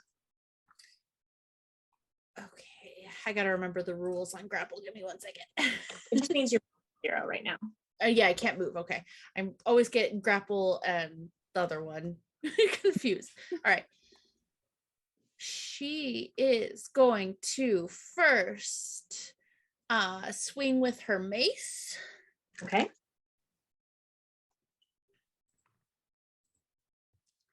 For a 15 to hit. 15, let me double check. 15 just hits. For 2 points of damage, and then she's going to swing out with the Shillelagh for her bonus action. Okay. A 10? 10 misses. And that is her turn. Okay. The creature sees you like swing out at it, and it just sort of like writhes and like pulls itself to its feet, throwing another tentacle towards you. That's a 17 to hit. That does hit. Okay. So the creature has right. Okay. As it grabs onto you, it's going to engulf you. So it drags you into this mass of tentacles, and you feel yourself pulled into this mass, and this enormous mouth suck on, like grab onto this side of your like back. Beetle, you feel an intense note of panic through your bond. And Scoria, you can feel your scar flare up as you feel Beetle's concern for you through it, sort of taking strength from it. You're going to take 6 points of necrotic damage. And then at the start of your turn, you can make a save to escape from this. Okay. All right, but currently she has total cover and is within the creature. Scoria, it is your turn. Go ahead. Let me double check. I think it's a strength con save. Con save. Okay. Oh, thank God. That's a dirty 20. Okay. Oh, So you feel this creature sort of like sucking at your life force, and you're able to sort of like brace yourself against it. And this inability of it to like grab at you somehow like makes its claws loosen, as if like you're not giving enough food, and you're able to use the opportunity to free yourself. It's your action to make a save, but you can use your movement to escape. Yeah, she's gonna run and cast Cure Wounds on her next turn because she has 3 hit points. Okay. The creature is going to make an attack of opportunity as you leave its space. Yeah. Oh, That's a 16. that hits. wait, as this happens, I would like to invoke our bond and take that damage. That would take her down. All right. You take 5 points of damage as you feel this like tentacle wrap around you and the claws sink into you. But you don't feel any pain from it. And you hear like a surprise, like "Rah!" from your left, looking over, and you see Beetle just sort of like buckling under the weight of that. All right. Nobody lays a hand on my grandbaby. Or a tentacle.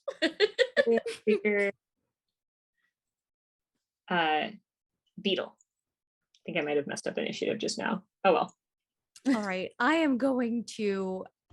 Beetle is actually going to flash this creature with all 6 of her saggy cat titties. And once again, I'm once again going to cast Infestation and hope that the lice that live within my cloak will come to my aid. Okay. That's a wisdom save? Here, let me check. I think that may be a Constitution save with DC 14. Okay, that's an 11. It fails. So Beetlebug's cat titties, they release the lice. They just come crawling forward in this hungry, blood-fueled rage, and that is a 5 for damage. Okay, you watch as this like cloud of insects that you wouldn't normally think like capable of living inside this cat, like just sort of crawl out of the little wrinkles and crannies of her old tabaxi self and swarm at this creature. The creature like kind of looks around like its tentacles flying, but it's unable to sort of divert them because the targets are so incredibly small. It's taken poison damage. I'm that nasty. And then I'm going to get some distance between us because I'm hurting. Okay. Tibia is going to double back and see how hurt Scoria is. And then just sort of concerned, like reading from her spell book, just say, hey, like, here, try to stay out of sight, and she'll touch you, and you watch as like your hand shimmers into nothing as you begin to turn invisible. She's going to stay back here for now. That is her turn. Scoria, you're up. I'm gonna cast Cure Wounds on myself. Okay, that will break your invisibility. Yeah, well, there's not really much I can do without breaking it. Well, you'd have advantage on any spell attack that you made if you Okay. were invisible, or advantage That's on true. any That's true. Okay. but it's up to you. You can totally break it. I'm not telling you how to play, just letting you know what your options are. No, that's fair. That's fair. Eldridge Blast at advantage. Okay. So you would need to move to get the advantage since you're in a different place, but you can just move like 5 feet. Just move right up there. To go ahead and you disappear, the creature has you in its sights, and then you appear like 5 feet away, like the attack coming from a slightly different angle as the creature turns. And that's an 18 to hit. That hits. I swear, I set down my D10s and they disappear.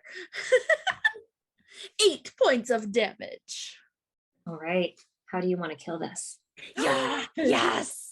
So after being almost completely sucked dry of her life force and Beetle taking that damage for her, she's all like, no, this must end, share.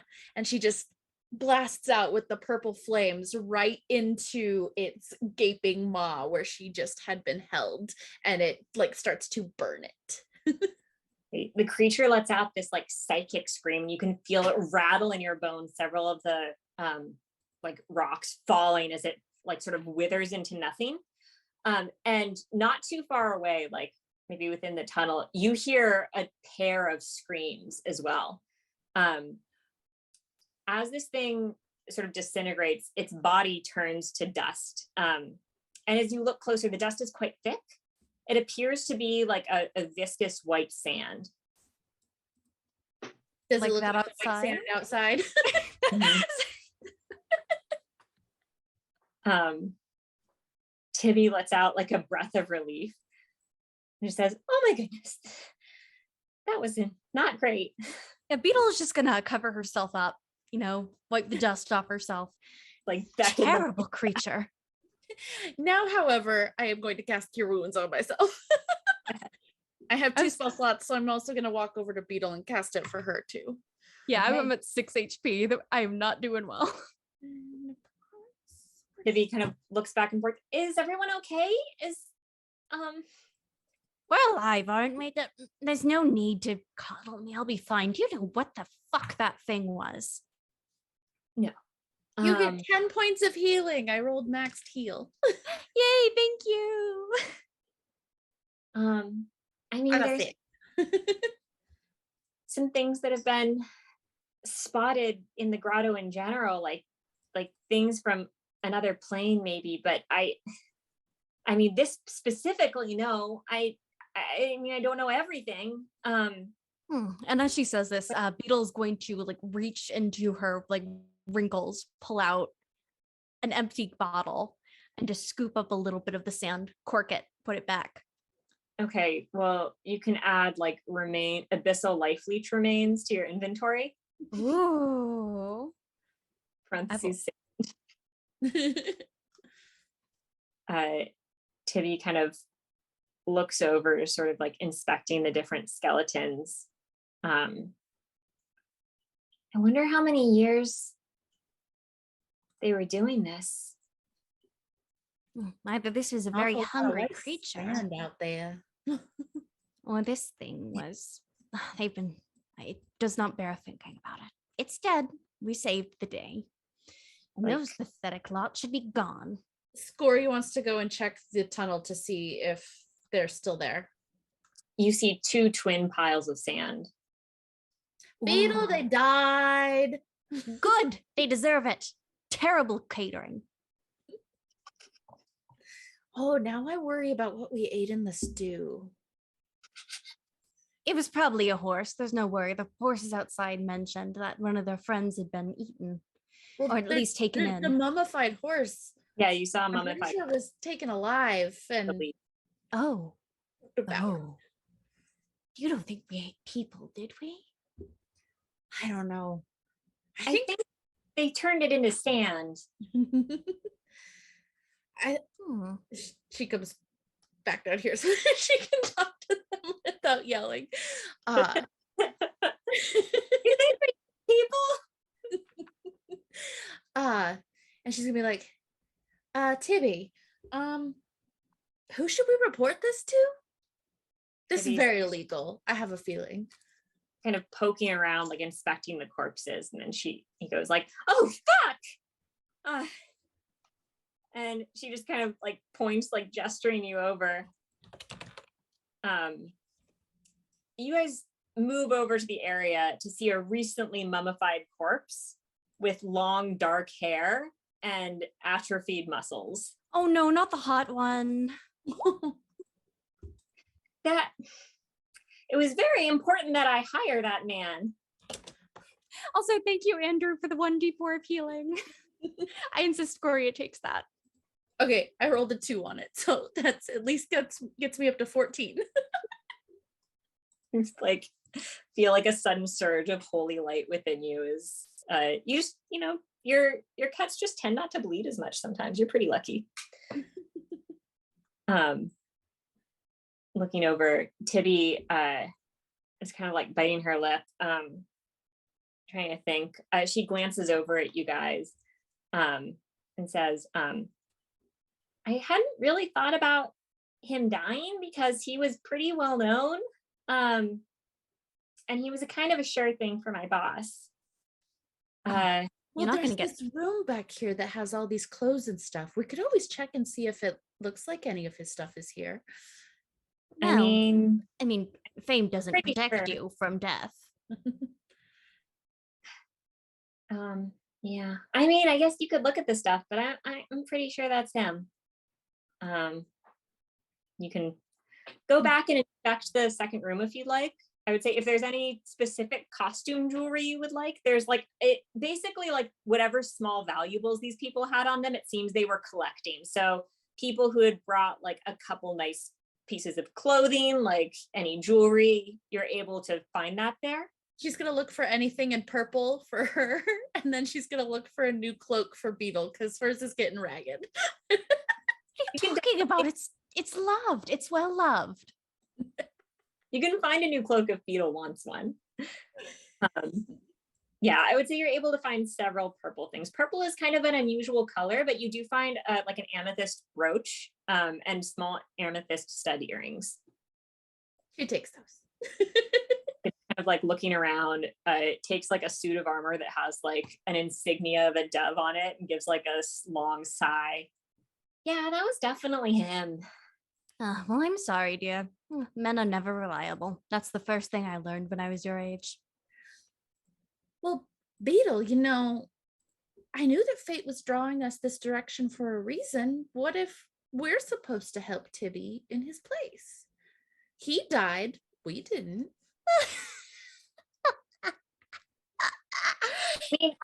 Would you be It's funny how interested? that works. Some mean, you pathetic said it long-haired was- welt.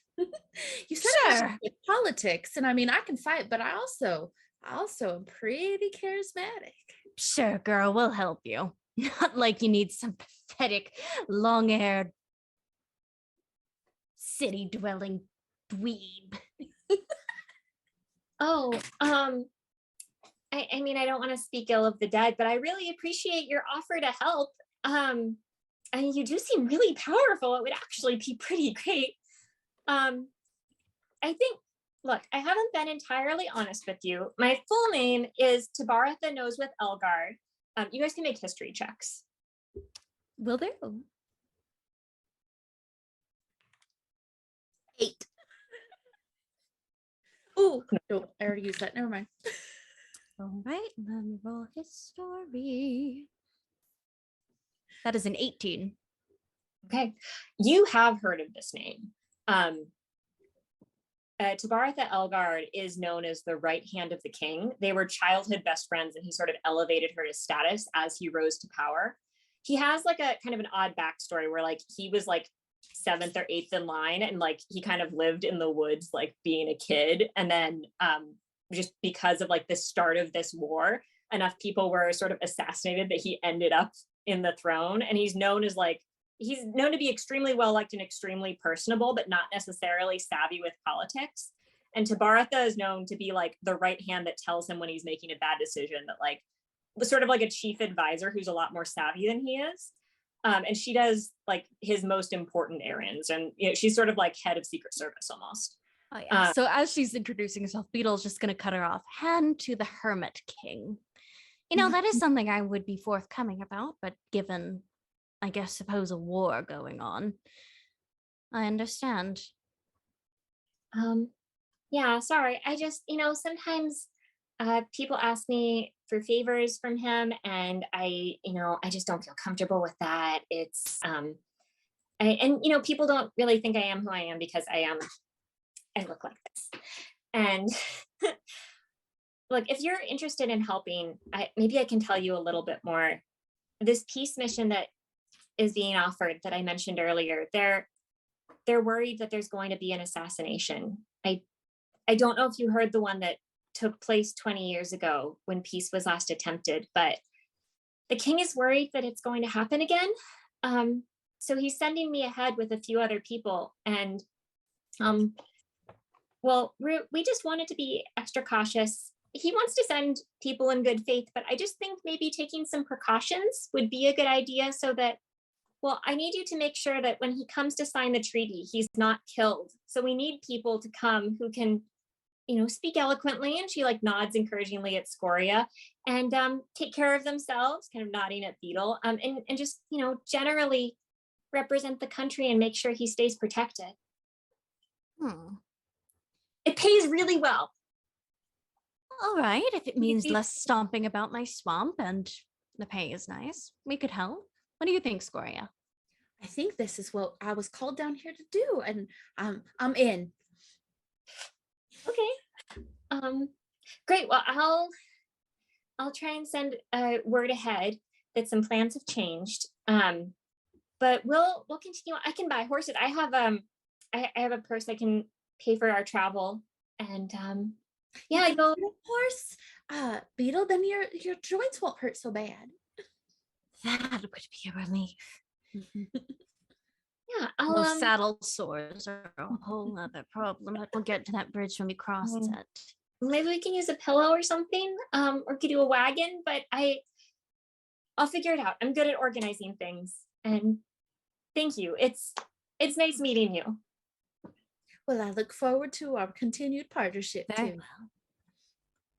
Can I still call you Tibby? I just like that better. What?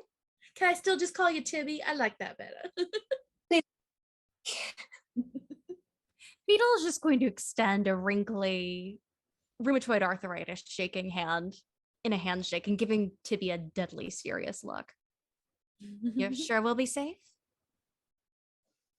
Well, Wait, no. no, you're preventing an assassination. Do you? I mean, on the way to the assassination. You're not going to dump us in an alley, are you? No, that would be illegal. I see. All right, we'll shake on it then. Okay. Beetle's dirty little hand. Take your hand really delicately and give you like a very gentle two-handed shake. Good. I can deal with assassins, but nice young ladies, on the other hand, that's what you really need to look out for. Oh, don't worry, Tibby. She just be overprotective. Well, I mean, I promise I'm not going to kill you. I'd like to pay you. Look, if you need to get some gear together, I'm just going to write up all these code violations before we go. Someone really needs to come deal with this. Oh yes, absolutely. Okay. And she'll scamper upstairs and just sort of like start writing things down. I would say you guys are eventually able to, you know, like get your stuff together. Like the path ahead, it's still dead, but as you leave, you can feel the hint of like earthly life seep back in ever so slightly. It no longer feels like completely scourged. Beetle take a deep breath, take another bite of her onion, and just balance has been restored. As you journey ahead together, sort of off to your next adventure, we'll end there for tonight. Thank you. This was so much fun playing with you guys. Oh my god, it was my first time playing with Kristen, and oh my god, Maria, you're amazing. The descriptions of the viscous sand. The sand. Oh my gosh. Well, before we end, I'd like to go around, and if everyone just wants to like kind of plug who they are, if you guys enjoyed any of the player performances, you're welcome to follow them. Kristen, do you want to start? Sure. I am Chris. I'm gonna go by Chris because we have another Kristen. You can find me on the interwebs at Darth Surrealish. I'm on almost every single bit of programming we have on the channel here. And then also on Saturday nights, you can find me over on Exquisite Corpse Presents playing Candy, who has an interesting season 2 coming up in secrets. And yeah, that's me. All right. Abby? Well, howdy there. As told earlier, believe it or not, I'm Abby, and you can find me on Twitter at Enough of Abby. That's where I do all my things, and pretty much anything I'm doing, I'm up there. But I do quite a bit, as it is my TPRPG Hot Girl Summer. Tomorrow at 6:30 MST, you can find me on the amazing magical Mr. Mephisto's channel on Milwaukee by Night, where we will be engaging in a story of dichotomies and vampires, and also I got a magnet one episode. It was really great. But if you love Nosferatus and also marvelous Malkavians, I'd recommend it highly, as well as the rest of the amazing coterie. And on Thursdays, that is my off day. But on Saturday, you can also catch me on Exquisite Corpse Present, where I might be taking on the face of someone you may have heard of. And on Mondays as well, you can also find me on Exquisite Corpse, once again, taking on the mantle of Melisande, the bee goddess of the honeycomb, and hopefully the soon-to-be wife of Tara, the lovely red-haired woman. The butterfly And lady. on Saturday, keep an eye out. I will be doing a charity one-shot. I'll be doing a charity one-shot for abortion access for women in a Carrying Comforts. I was about to say Plagued Moth. That is not it at all. Carrying Comfort Studio, where we will be playing Deviant the Renegade. I highly recommend hopping in if you would love to see some Stranger Things, absolutely bonkers wildness. Also, I'm going to be a plant lady in that. But that's everything. I'm going to pass it to Maria, who is an absolutely amazing artist and lady you should check out. Thank you. Yeah, I'm a watercolor artist. I do commissions, mostly like PC art and also custom pet portraits. I'm at Maria Oglesby Art on Etsy. My website is mariaoglesbyart.com. I'm everywhere at Maria Oglesby Art. You can find me on Twitter, Instagram, TikTok, etc. I run this weekly game on Tuesdays at 4:30 Pacific. And then I also, at 1 p.m. Pacific, I run a show on R&R called Watercolor Wizardry, where I do a PC art or map or something for the current campaign or for one of our friend DM's campaigns. And I think that's everything, but I do want to plug a few other things happening on the channel this week. So on the 20th at 6 p.m., we have Chaos Commentary starring Kat and Kristen, or Chris, and they're going to be interviewing their DM friend, Dawn. At 5 p.m. on the 21st, we have At the Threshold, which is another 5e long-term game. On the 22nd, we have Solemn Exterior. Next week, we have Watercolor Wizardry and Misguided Magic at the same time slots. The following day is Chaos Curiosities again. And then we're going to have the mid-season break for Madness Takes Artena, which is another long-term game run by Kristen, At the Threshold and Solemn Exterior. And I will see you guys next week, hopefully. Thank you so much for joining. Bye. Bye.